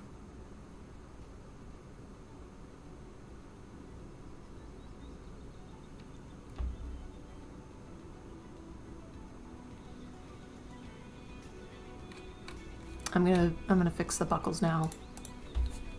I'm done looking at these things. I liked the idea for a little bit. Oh, I'm on the outline. Deselect, color.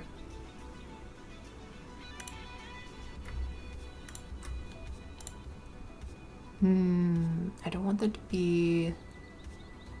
Maybe they just need to be kind of... Let's just play around with some colors. Maybe some... No. Nope, that's... No. Okay, I don't think red is good. Yellow, like a darker yellow might be good.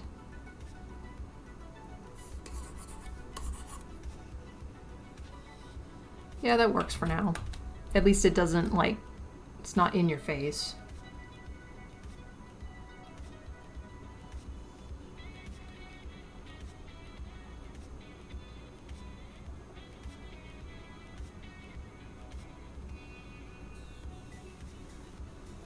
It's hard to get a comic page done. Yeah, I'm sorry to hear that. My sister and I was told we look young, like, thank you, I guess. Yeah, I don't know. Some people just have faces like that. All of my brothers looked... I still have... Yeah, all of my brothers, they also just looked... like a lot. We stayed pretty lanky at young ages, or at older ages too, so that didn't really help with the with the appearance. Subtle and matches her pants. Oh yeah. It's a little more desaturated, which just tells me I might need to, the yellow in her jumpsuit might just be a little too neon, just a little hard to look at. I might change that, which also means that I need to change this orange too, on the sides. Ooh, wait, actually I could do that right now. Let's see, shift Shift. Yeah, it works.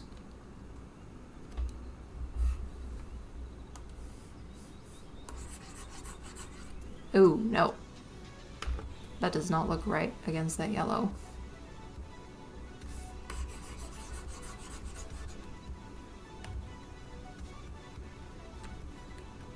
Let's see. Deselect.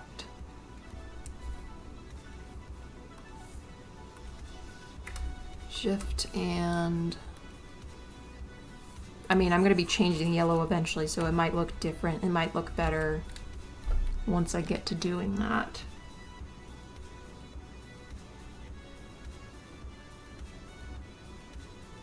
I was thinking about this the other day, and I saw how unequipped I'd be to do streams because my room gets so hot in the summer and the computer sounds like a jet engine in the heat. Yeah, that's something you really have to consider is how comfortable you're going to be and the noise. Like, I'm still trying to figure out everything with gains and everything in my microphone, not picking up every little thing, but it does because for some reason, Streamlabs, if I turn the gains up, it makes me quieter. And I can't turn up past maximum volume, and so my videos will, like, the default volume for my videos will just automatically be lower, and I just don't really want to, I don't really want to make people have to, like, jack up their volume a lot just so that they can hear me.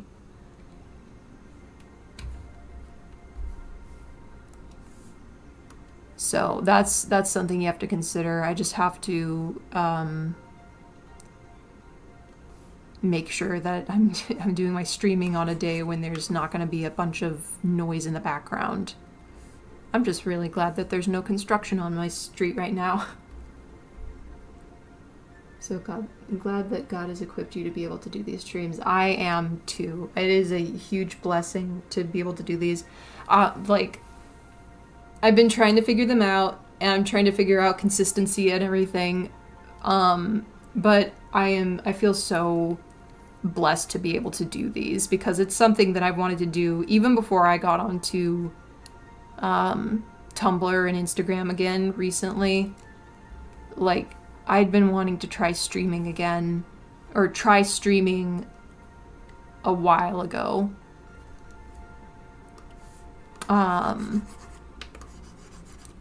And I think it's a lot more enjoyable now than it would have been back then because I actually have, like, more of a focus on what I want to actually do. Like, I'm not just drawing any random thing.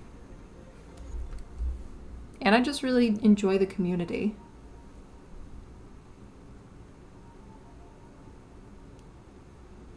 I'll get back to that one in a minute. I'd be too shy to talk in front of a microphone. I was too, believe me. Oh my goodness. And for the longest time, before I started streaming, I hated my voice recorded. I'm still not a big fan of it in a lot of cases. Like, I still have a voice crack, which probably does not help in making me look any older or making me seem any older, but I still have a voice crack every once in a while. But it's my voice, and I've gotten used to it, and it's me. So I've learned to love it, so to speak. Literally, my voice has been the only thing preventing me from doing this. You just gotta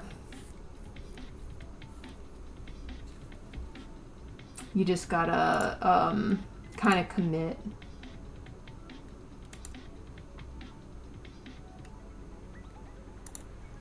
And I think I want to do that color for her, and that might make the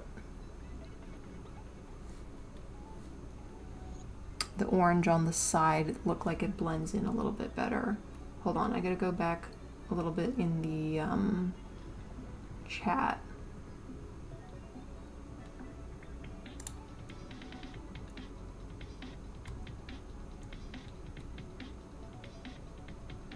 Do you have any random bits or ideas for your headcanons / lore for your AUs that might be Too short as a post that you'd like to share. No pressure, of course. No, that's no pressure. Oh man, I have a lot of just little ideas and stuff that I've written down that like just unorganized things for various stories and AAUs and ideas that will probably, well, I don't want to say they'll never see the light of day because just like I really want to share them, but they're so disorganized and I would have to organize them first, which takes time. But then as soon as I start getting into organizing them, I'm going to want to add more. It's kind of a vicious cycle. But yes, I have a lot. I had one that I've been wanting to really, oh man, no, there's multiple. There's a few.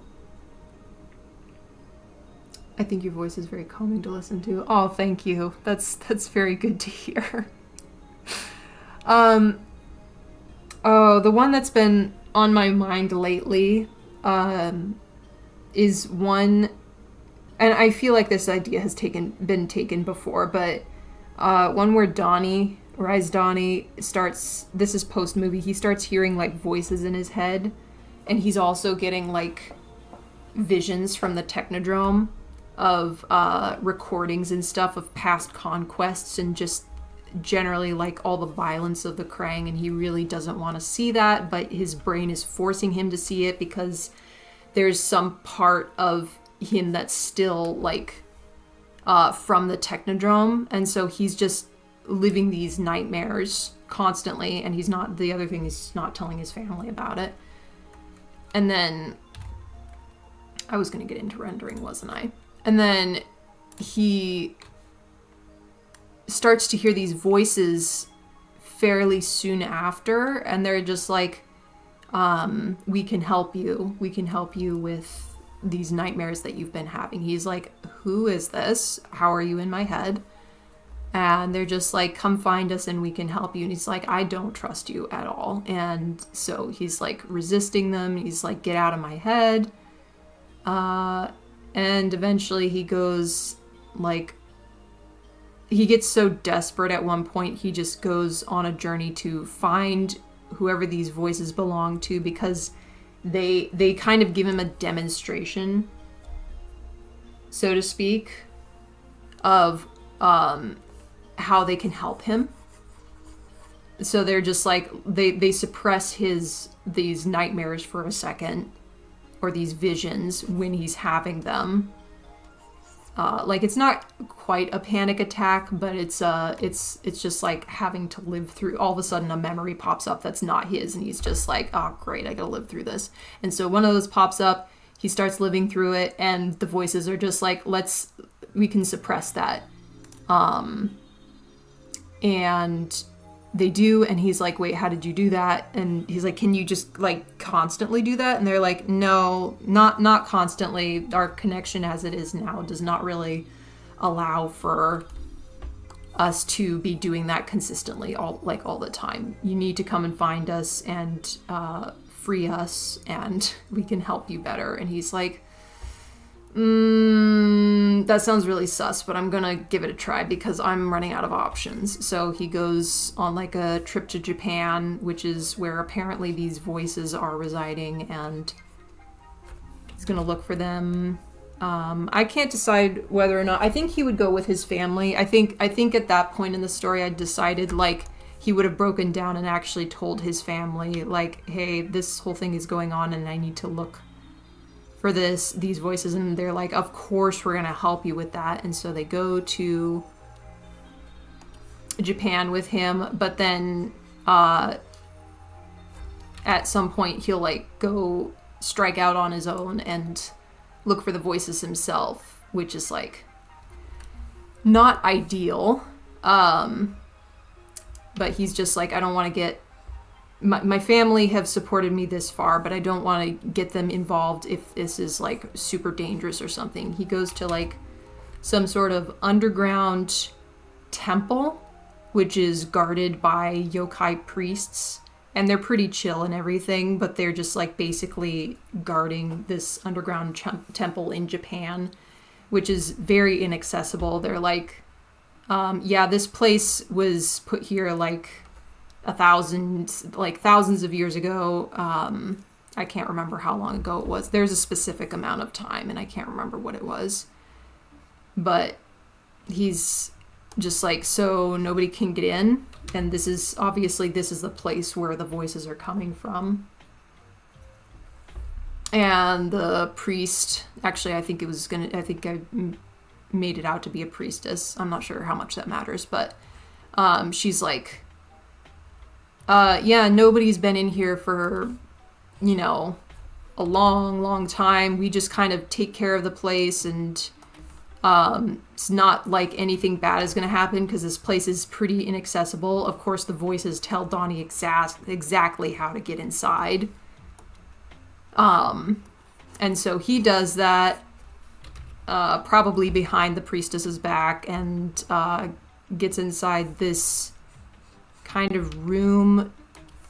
It's like a cave, but there's also like these huge pods, like they almost look to his assumptions, like based off of what he has seen from like sci-fi movies and stuff. He's like, oh, those kind of look like cryogenesis pods or something. So he's like, okay, I'm here. This is where you guys are? And they're like, yep. So he releases them. He opens up the pods, and I should really just post the writing for this. It's a lot more dramatic. Maybe I shouldn't say what's inside of them.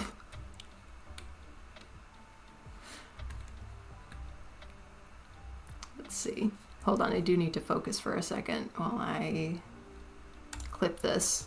Oh, that's on the, oh, it needs to be on the color layer. No, I'm not gonna get that far and then not say what happens. There are 3 pods, and they open up, and out steps, or rather out slithers, 3 Krang. And that is not as far as I've gotten. There's way more to it, but basically these Krang are not, I mean, they are Krang in terms that they are the same species, but they're not actually, they don't consider themselves Krang. They call themselves Utrom.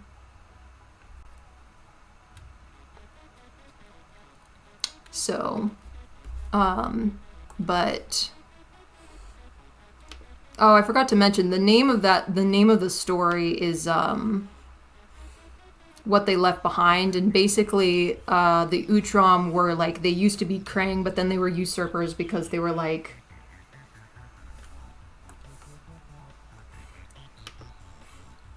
starting to not, they were not for what the Krang were doing. They were like, we don't think that this is right. We should stop attacking places like this and stop trying to take over the whole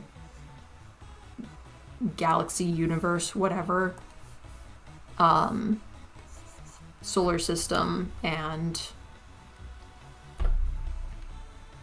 so obviously the Krang Prime didn't appreciate that, and he locked them up where nobody would ever be able to find them until Donnie just so happened to gain access to the Technodrome, giving him a prime contact, I guess I should say priming his brain to be in contact with other Krang. So all of a sudden they started being able to communicate with him, and they were like, we need to get out, and he has a problem, and maybe if we help him, he will let us out. So that's kind of what was going on there. I have specific scenes and bits of dialogue written up. I should really post those because I like how they turned out, but there was so much about the premise that I had to explain, as you just heard, that I would have had to organize that first before I could put anything down into a post.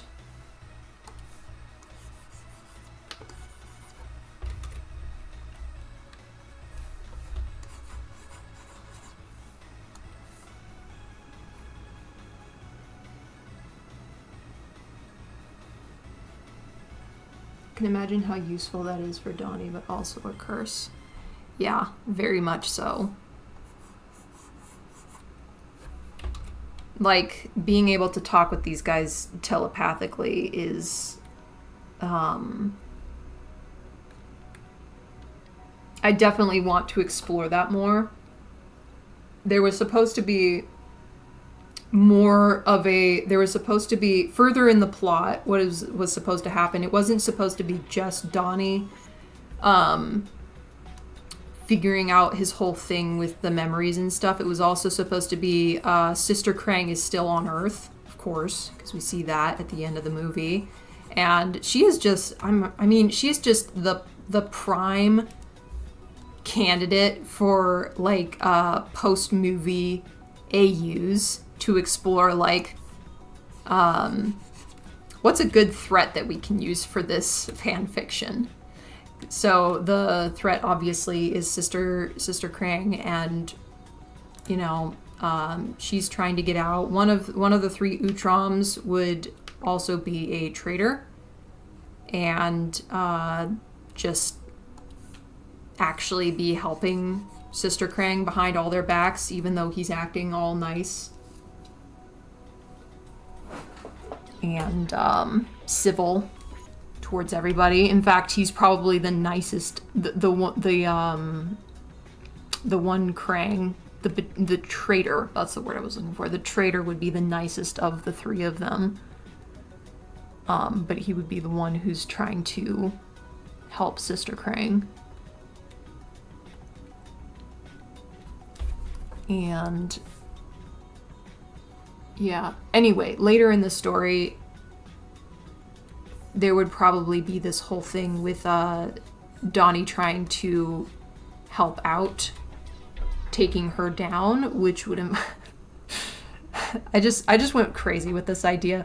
I was like, what if he had his own Krang mech?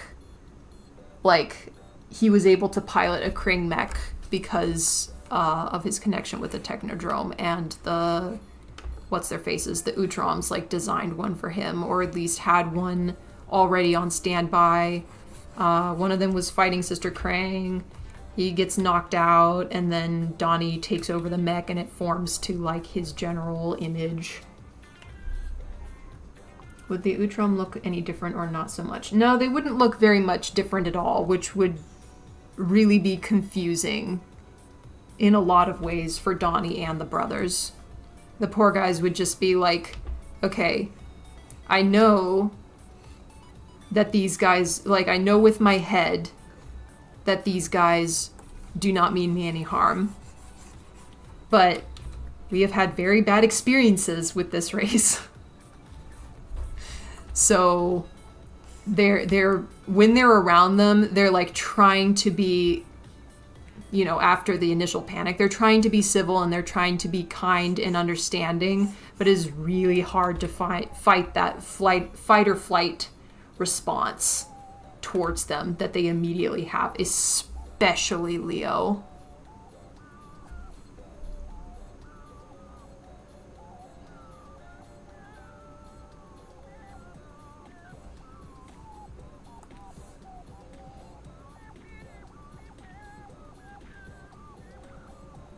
Oh, did you have the same idea about the mech? I always thought that Mech Donnie that's just so perfect to me. Sister would punch the nicest guy in any story because they're way too suspicious.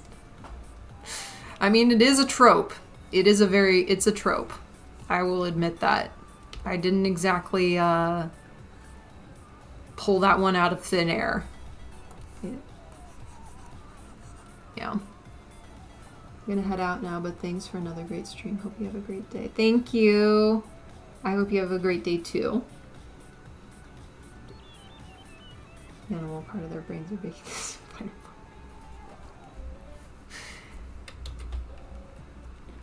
Yeah, you owe me, Jinx, you owe me a flavorless juice.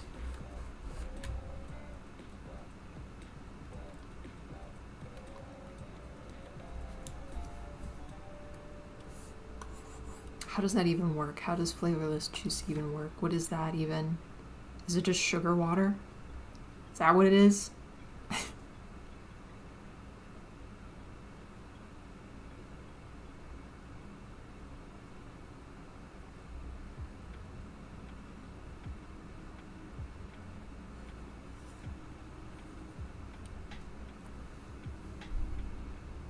Hi there, welcome in.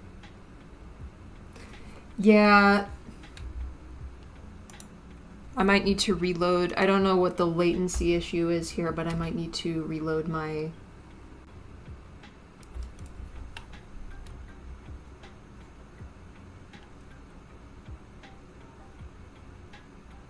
I might also need to look at the settings for my video. Because I think I have the messages set up on a slight delay, but it's not supposed to be that big of a delay.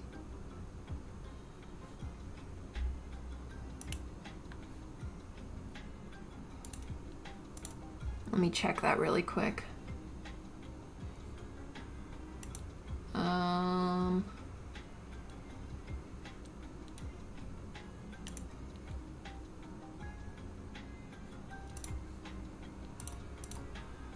See, video, art live stream, customization. No. Okay, maybe it's in Streamlabs itself.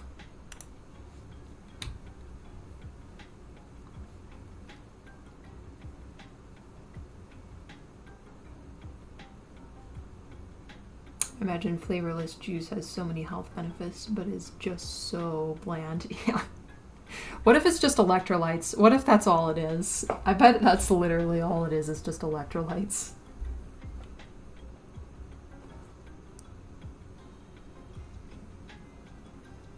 Okay, I'll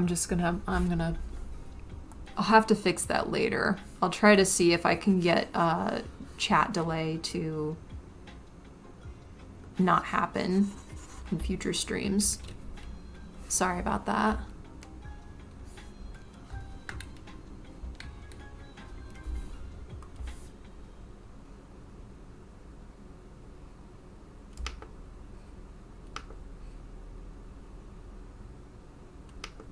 Also, thank you for letting me yap about my AU for a second. I'm not great at articulating things on the spot, but it is fun to talk about.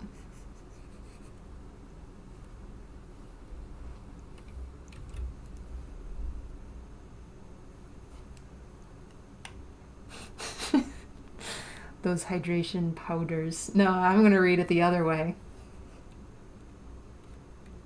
Powders. I like how the other spelling is pronounced better. It's funnier.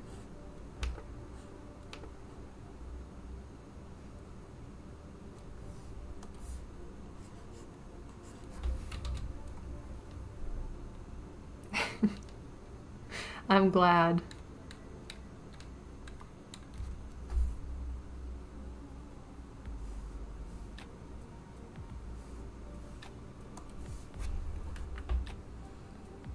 I have another one. I've kind of brought it up before, but I've got another one that's kind of based off of... Why? Come on, select correctly. I have another one that's kind of based off of Neon Void, if you've ever read that fic. And it's basically just, you know, another one where everybody thinks that Leo is dead.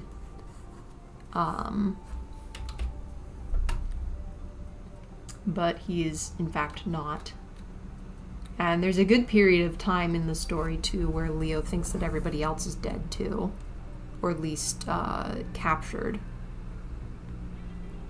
But I'm still trying to figure out the logistics of that one because a lot of it is extremely contrived and doesn't make sense for his character to behave in the way that he does. So that's why I've hesitated about that one for a long time. Because I really like that kind of premise. But I want to execute it well. I don't want it to just be, you know, ham-fisted. Which I know with fan fictions and writing in general, you're supposed to write for yourself and you're just supposed to enjoy the process. But like, part of what I enjoy about writing fan fictions is making it as accurate to the characters as possible. You know, at least within the context of this is a non-canon AU fan fiction. But I still want to adhere relatively well to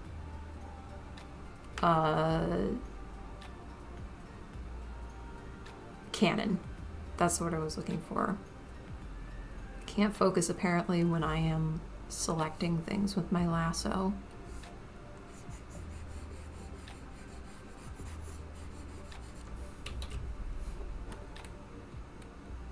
I don't even know what her light source is. I think her light source is just coming from like above and in front of her, so I probably should have established that to begin with, but here we are.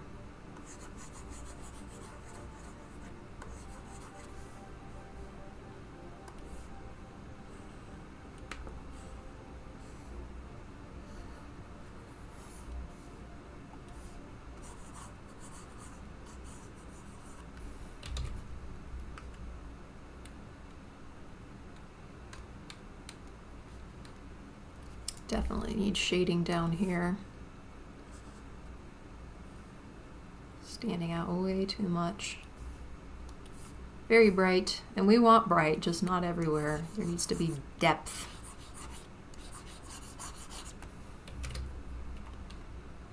Yeah, that's better. Ooh, I can do the little sections on her fingers, and I can do more with hers because she has more than 3 fingers. Although only 4 of them are showing right now. But I really like doing these little back sections here on her fingers. On any of their fingers, really. Something very satisfying about that. Ooh.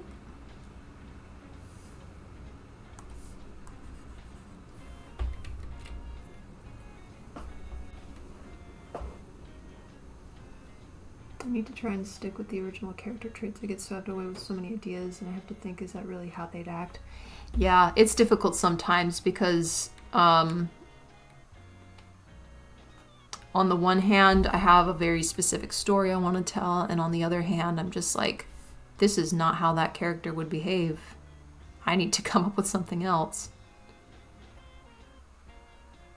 I'm a huge, huge fan of canon accurate portrayals of characters, especially the Rise characters, because a huge reason why I love Rise is because of the characters. They're so funny, they're so goofy, and they're so unique. They have very specific personalities that I really enjoy watching. They don't blend in with each other at all. They're all so distinct from each other. They're all kind of loud, too, in their own way. Like, Leo is dramatic loud, and Donnie is egotistical loud, and Mikey is just, well, he's just loud. And then Raph is, like, passionate and brash loud. And I love that about them. I don't know. I just love the turtles. Oh, yeah. And then there's April, and she is crazy loud. I love her, too. She's so funny. And such a good friend.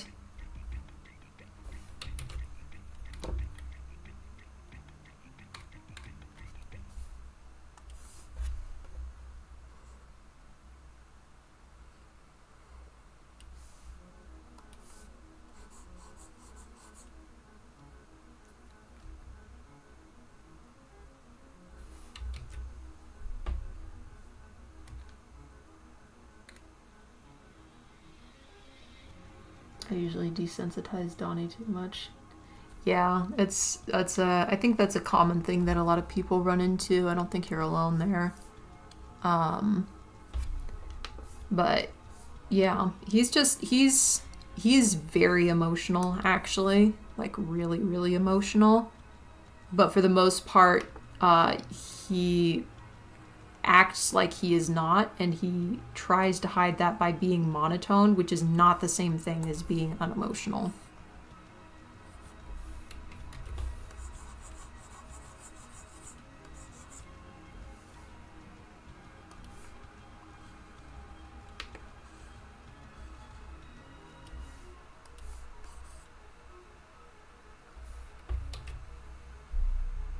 Hi, welcome in.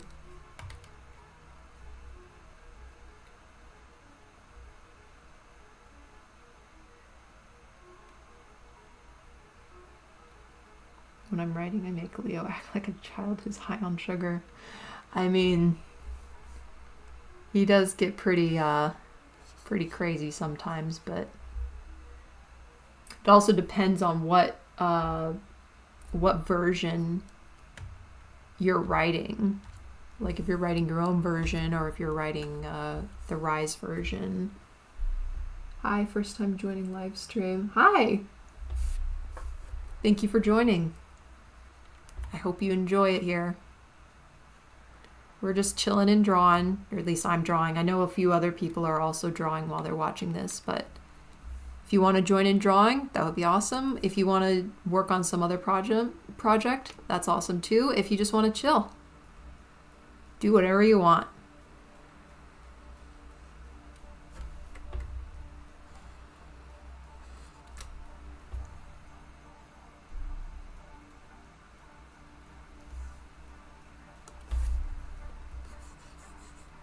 Oh yeah, but at what cost?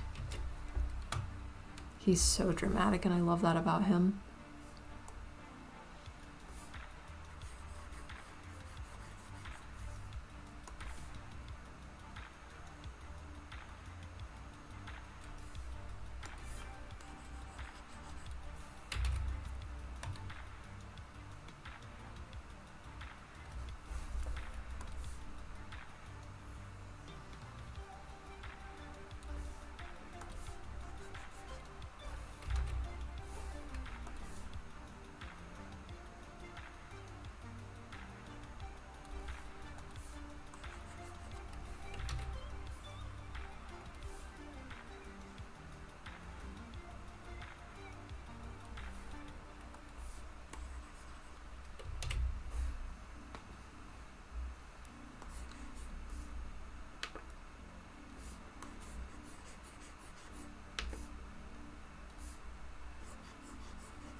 I like your art style. Oh, thank you. I'm glad you like it.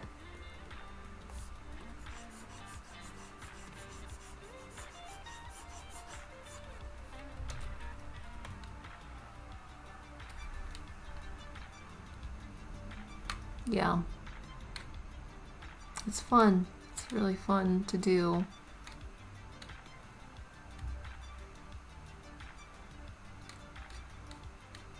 It's definitely changed a lot over the years, but I'm very happy with where it's going and where it's gone.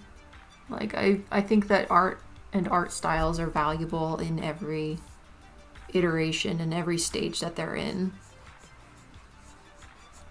because that is a part of your journey, and your journey in and of itself is art.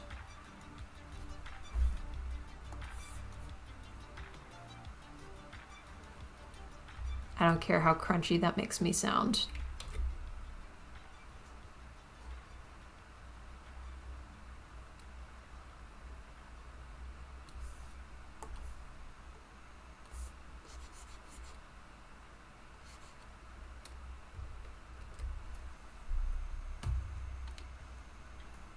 All right, it has been a hot minute. I'm gonna turn off my mic again to get a drink of water.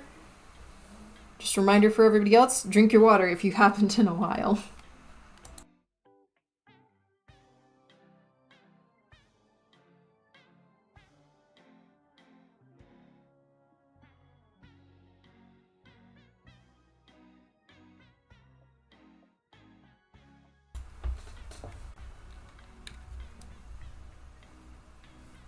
Water break.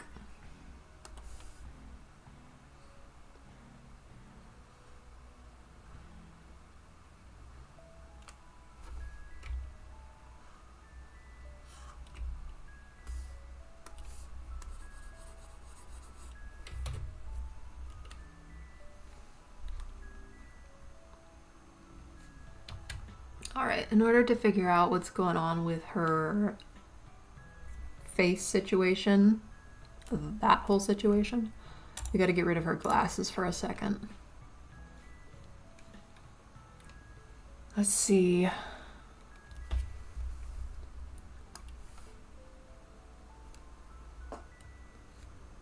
Water. Yes. Say it like they do across the pond. Water.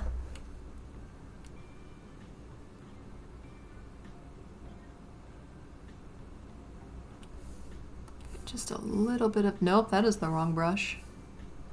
A little bit of shadow there. Just a hint.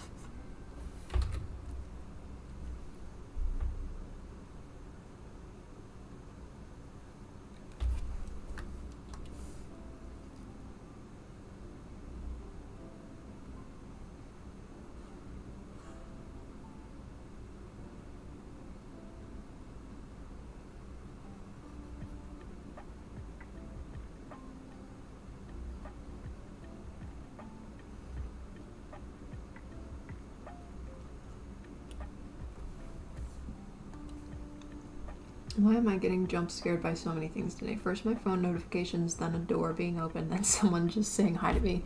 Oh, I have been there. The one that really gets me is whenever I have my bedroom door closed and just somebody, it's been like really quiet for a long time and all of a sudden someone knocks on it. I'm like, oh, I was not expecting that. I have been scared by my own phone of notifications too. That's always an embarrassing one.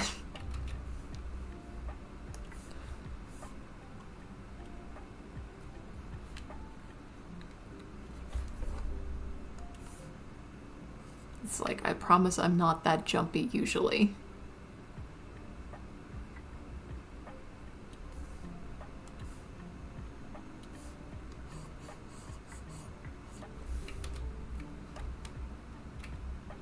I'm not going to worry about shading the eyes just yet. I've always found that like shading the eyes is always an iffy situation because like if you add, depending on what color you're shading with, like for instance I'm using like a kind of a pink red, it tends to make the character look tired or like they have pink eye, and that's not what I'm trying to achieve.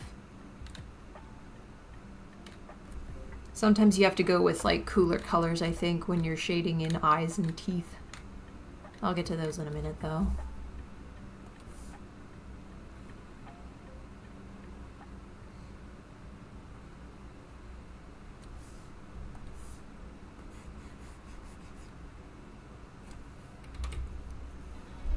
Lasso abilities are smooth.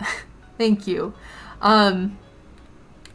I would love to be able to take the credit for that, but I have the stabilization for the tool jacked up to 100%, so that's the reason it's so smooth.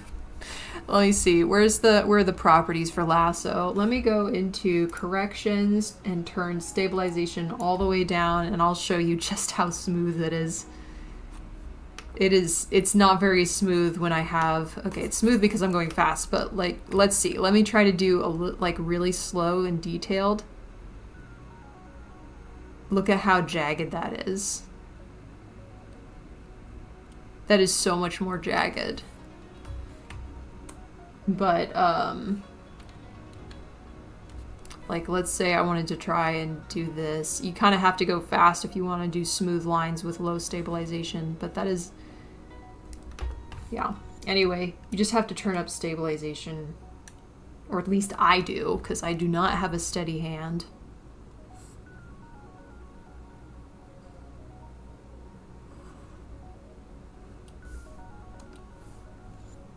But, I appreciate the compliment anyway.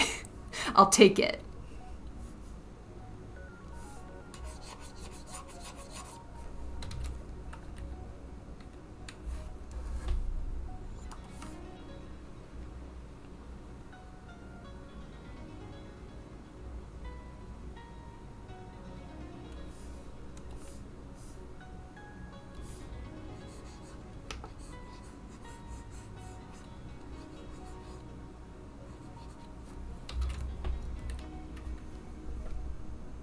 It's not quite time for highlights, but I kind of want to do highlights because I just did her earrings and I'm like, those would look good with shinies. Let's see, what is this? That's her glasses. And this layer... Oh, that's this guy. I always forget about him. I don't remember. Did we name him something? Anyway. Bye, little guy.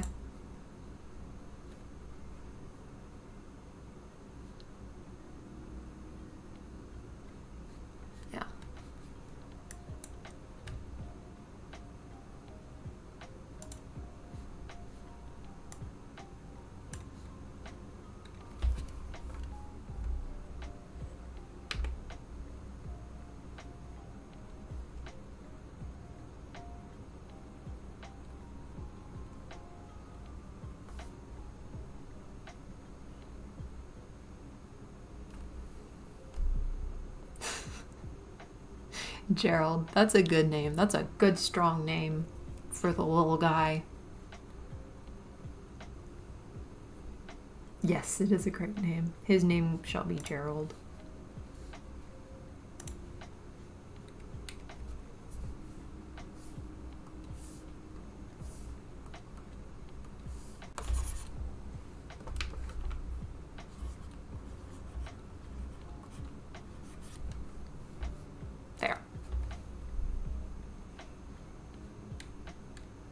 And banish to the Shadow Realm again.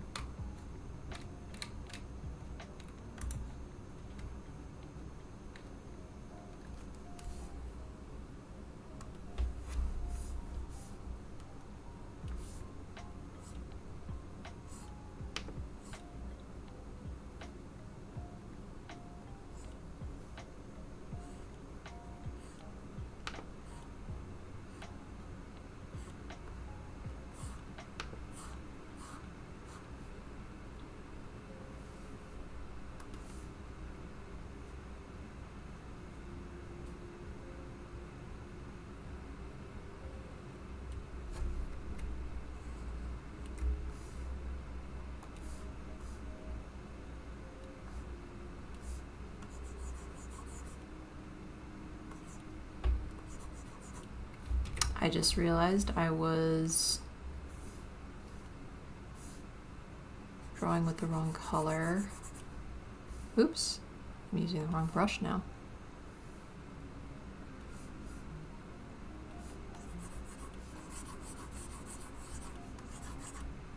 Man, I really do have a delay, don't I? I'm definitely getting that checked out. Yeah, he's gone again. And he's gone again.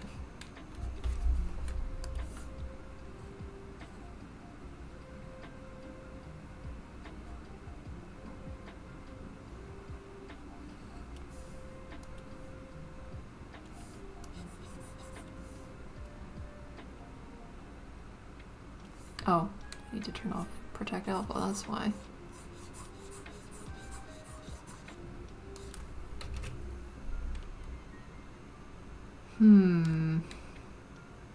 Oh, she needs more shading on the side of her head. Because faces are made of planes.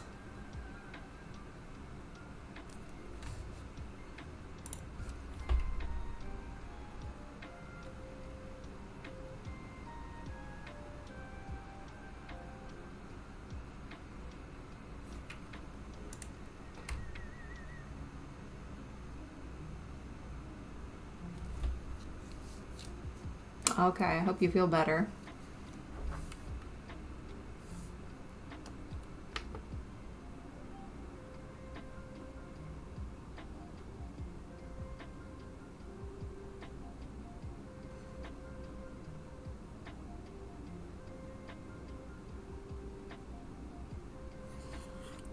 Actually, what part of this do I want to not shade?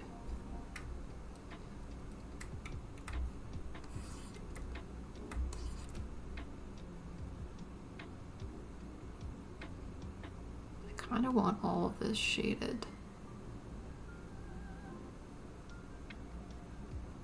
But, oh. See, that's like, okay, that's better.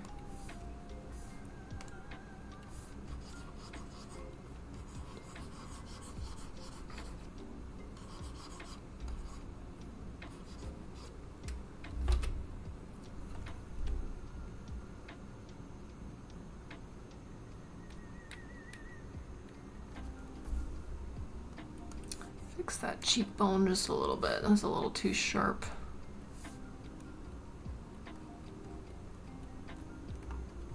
That's slightly better. I like shapy faces, but I don't want that to look so carved.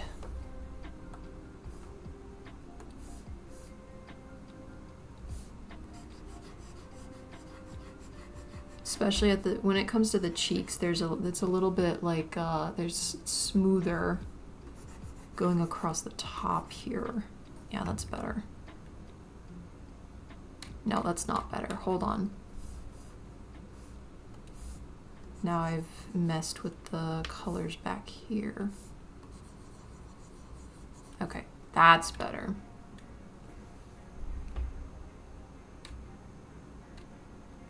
Still looks a little sharp. I'll fix that later.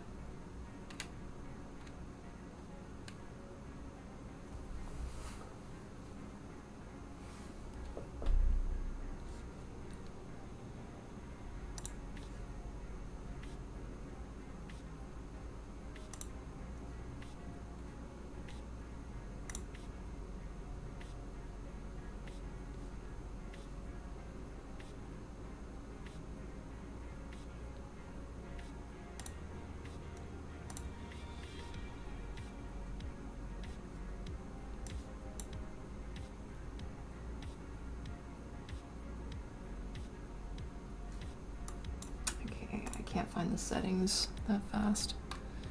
I'll look at that later.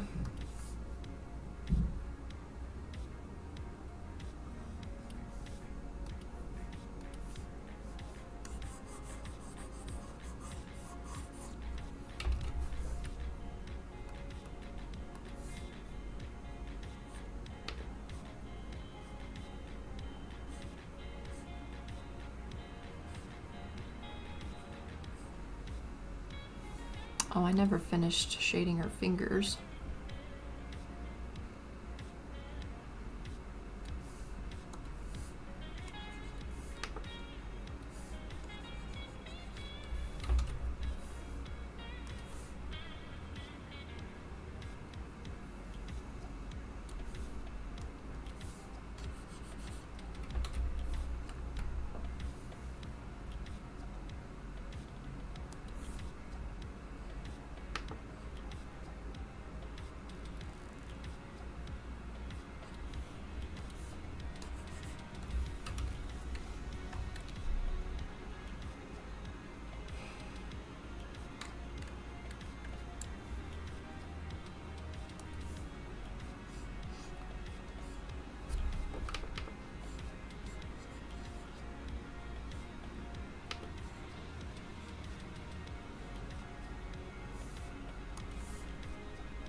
Bet the shading on this red bead isn't going to work out so well because it's red on red.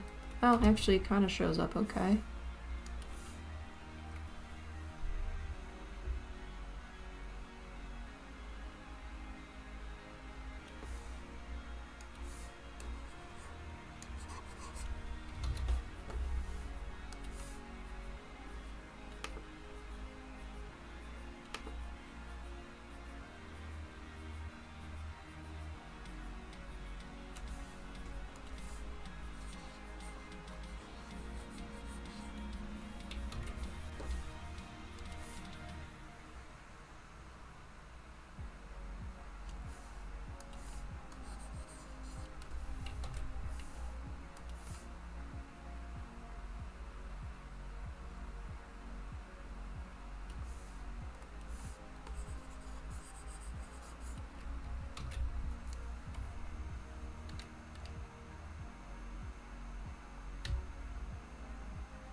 That definitely needs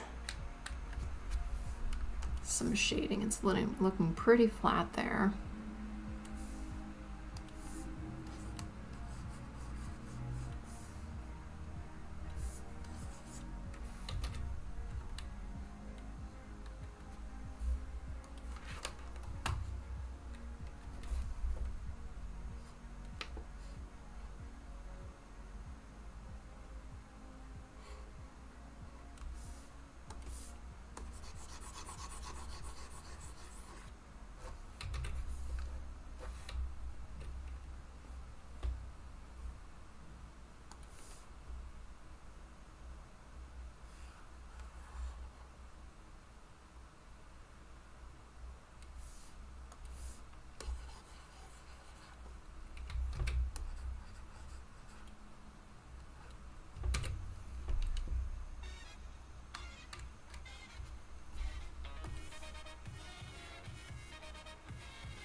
Oh, I was doing reflections before. I get so spacey with these things. I was gonna do the earrings and then I was also gonna do her eyes. Just temporarily, but I really wanted to give her like little highlights. Really adds so much in my opinion.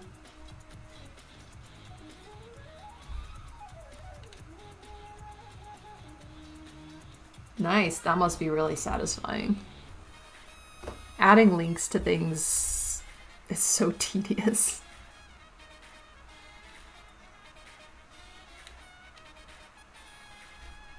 So that's always an accomplishment when you can get that all done. Oops, wrong layer.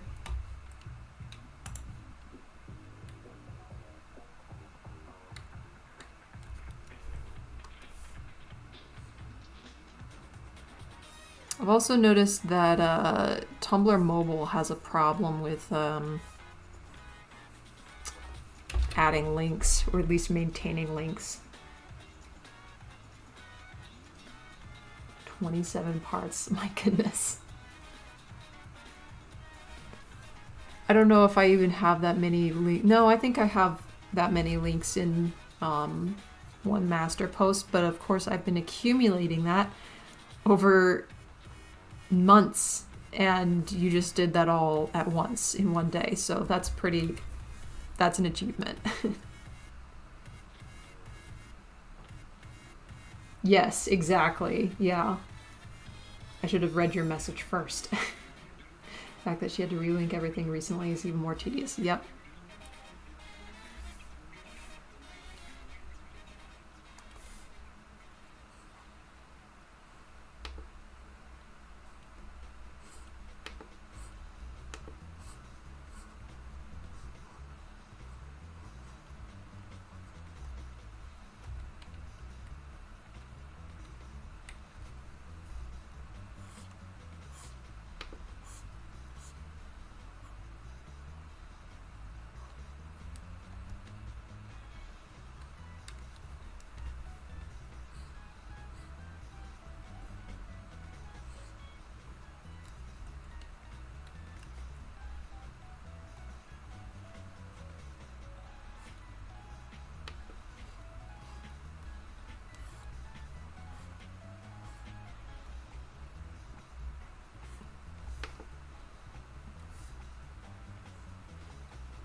Thank you.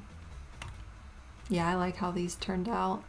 I was really happy with the star suggestion. That I think that looks really good.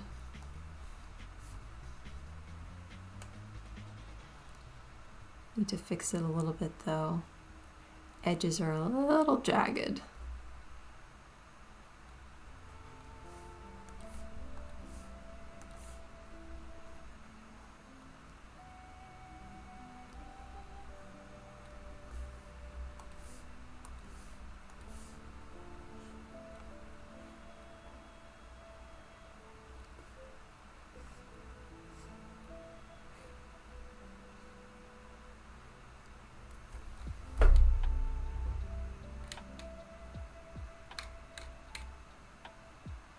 I feel like there's not a whole lot of depth going on with their shoes, but it's hard to shade something that already has like a lot of darkness.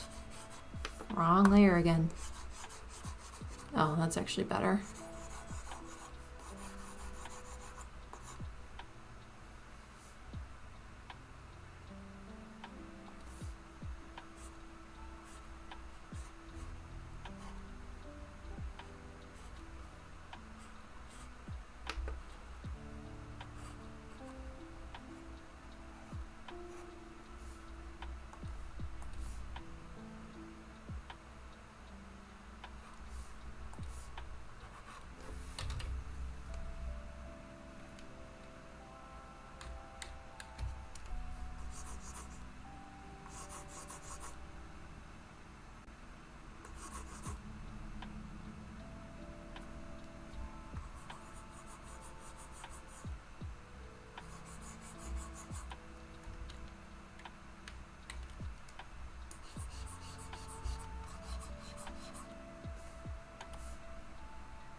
Nobody told me you could zoom in on YouTube videos in the YouTube mobile app. I mean, does it still maintain the quality pretty well? Because I don't know how well this is coming through in terms of like, let me see, what does it look like on my Streamlabs when I zoom in? Oh, it's a little grainy. I'm just curious what the video quality looks like for all of you guys. Because obviously I'm seeing everything sharply, but I don't know what it's like for everybody else. I think we're gonna go with brush. Just a simple brush, not airbrush, not lasso tool for her hair. Because that'll give it more texture. And I want to give her hair as much texture as possible. Because I know that like she has this kind of hair where it's like kind of squiggly and bumpy to like, it's kind of a shorthand. It kind of indicates that she has coily hair, like really fluffy hair. But I tend to, when I'm doing these designs, I tend to like to add a little bit of texture to things that otherwise don't need it.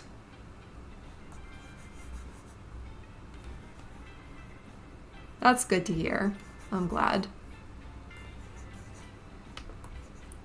I've watched some of my videos back and just to see like what the quality is like, and it's not terrible. Just worry that it's not entirely clear all the time for everybody when I'm trying to point out certain details or something.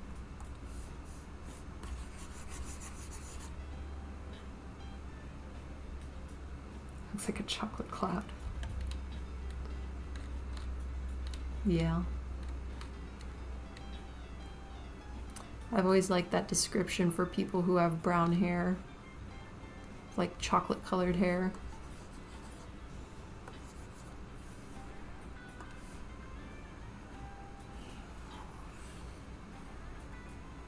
Hers is a richer, like burgundy brown too.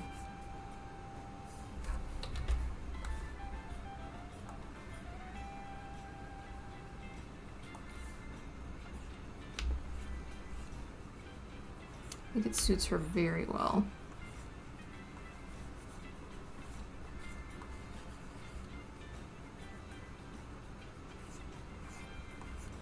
Yeah, she's got little clippies.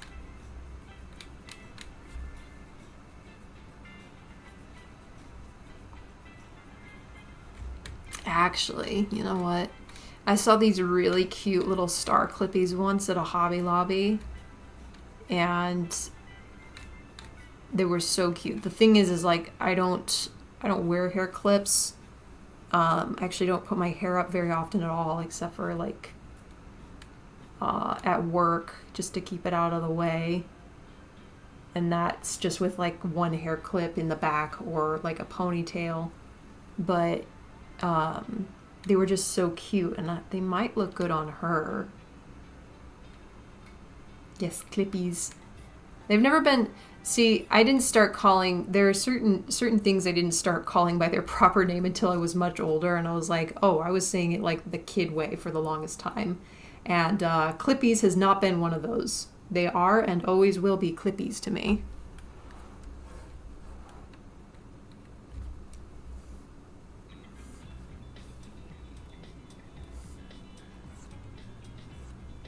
See, my definition is if it's the big hair clip that has like the teeth on it that you like that has like a spring in it so that you open it and then it clamps back on like your hair pulled up into a bun or something, that's just a hair clip. If it's these little ones to keep back strays and hold your hair down, that's a clippy.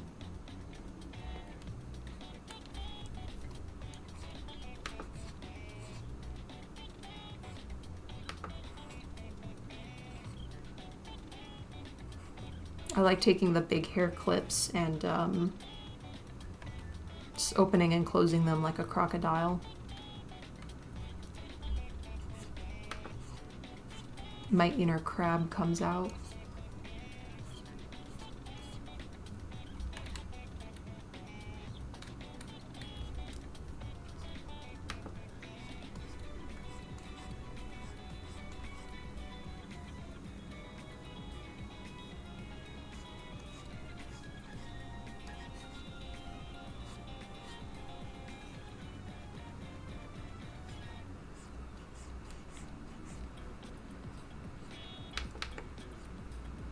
Yes, this is how this works.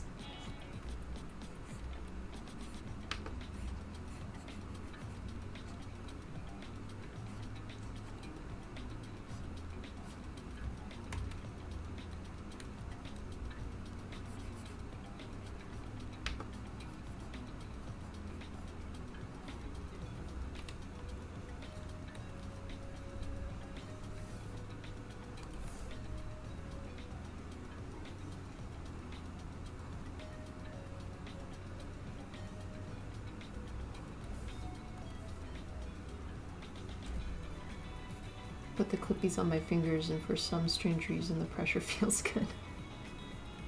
Yeah, I can imagine that. They're nice to have on hand, especially on windy days.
about her collar is wrong. I think her collar is just a little too high up. Let me lower that a little bit.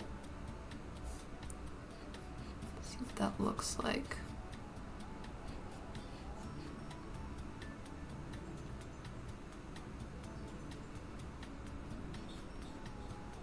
Oh, is it next weekend? I honestly thought it was this weekend, and I was like, I'm not gonna have anything ready in time for that.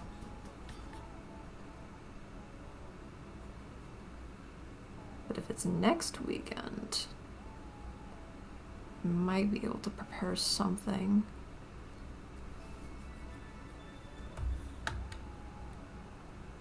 Oh yeah, that's definitely better. Okay, I need to even out her collar a little bit on this side too then. It was just going a little way too high up there. 15th and 16th, okay. Maybe I was thinking of last year's dates.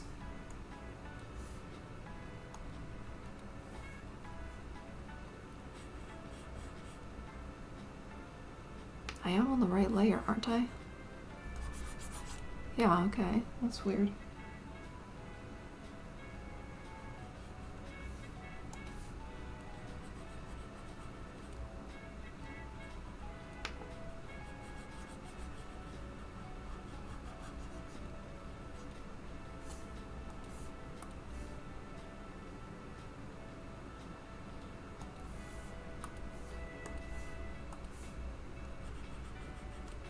Oh, that's why Protect Alpha is on. I don't want that.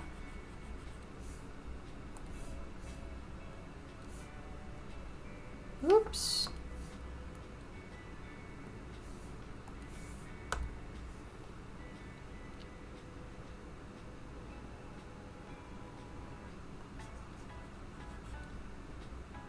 Yes, for Rise of the TMNT. The thing is I have a feeling, and this is not me trying to be pessimistic. I'm just being I'm being realistic. I doubt that the show would come back. I mean, maybe if Nickelodeon saw that it was lucrative enough, but it would be really hard for them to get all of the same voice actors back together, and all of the same production team. Well, I guess they don't necessarily need the exact same production team. They would just need the writers, but they would have the same studio. It would be very difficult to bring Rise back, but I don't think that means there's no reason to try, because I would love to see it come back. It has so much untapped potential. Yes, we can dream.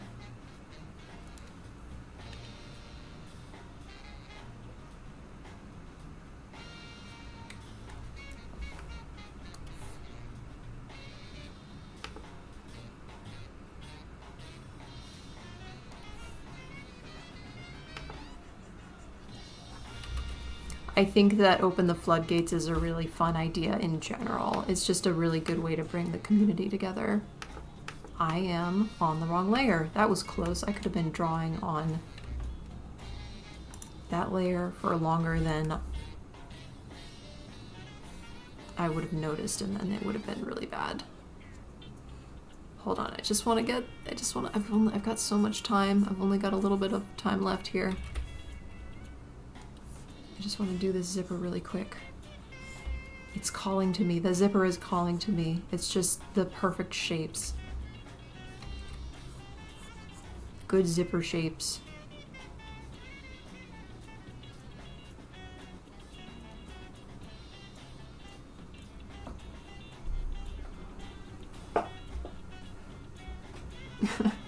No spamming the chat, please.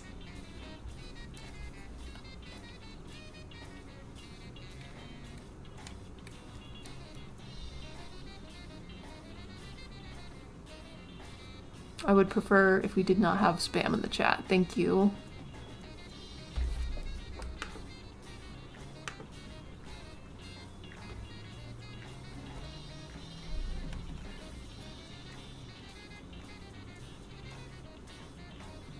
Oh, I see.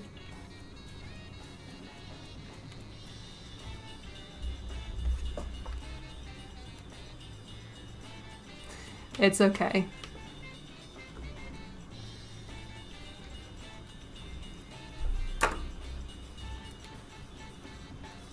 I totally get it.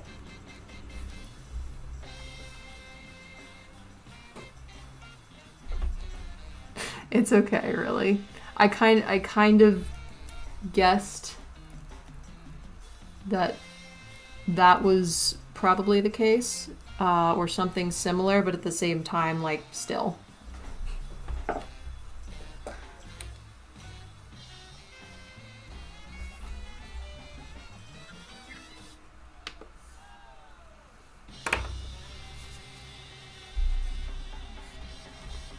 All right. We are at 4 o'clock now.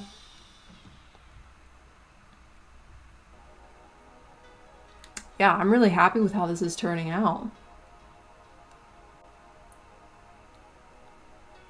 It's always so much fun to do the rendering. That was what she was before, and now she has shading.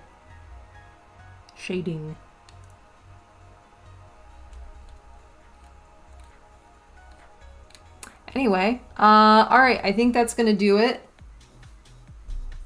for today. I will be streaming again tomorrow.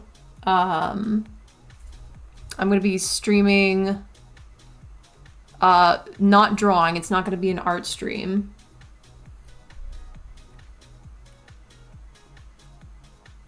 It's going to be a video game stream this time. I'm gonna be playing Portal 2.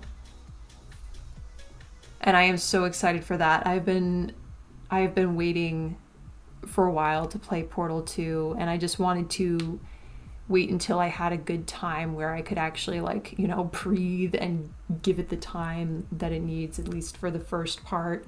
But oh man, I'm so excited for that. Okay, so tomorrow, Portal 2 stream. I'll see what's going on next weekend as far as like future streams go. I would really like to do another one, at least one next weekend, but we'll see. I'll keep you guys up to date on that. But anyway, thank you guys for joining. And thank you for being such a fun crowd. And hope you guys have a good rest of your day. Or evening, or whatever time it is, wherever you guys are, or morning. Maybe some of you are in a location where it's early enough in the day. I don't know. Anyway, yeah, have a great rest of your day. Bye!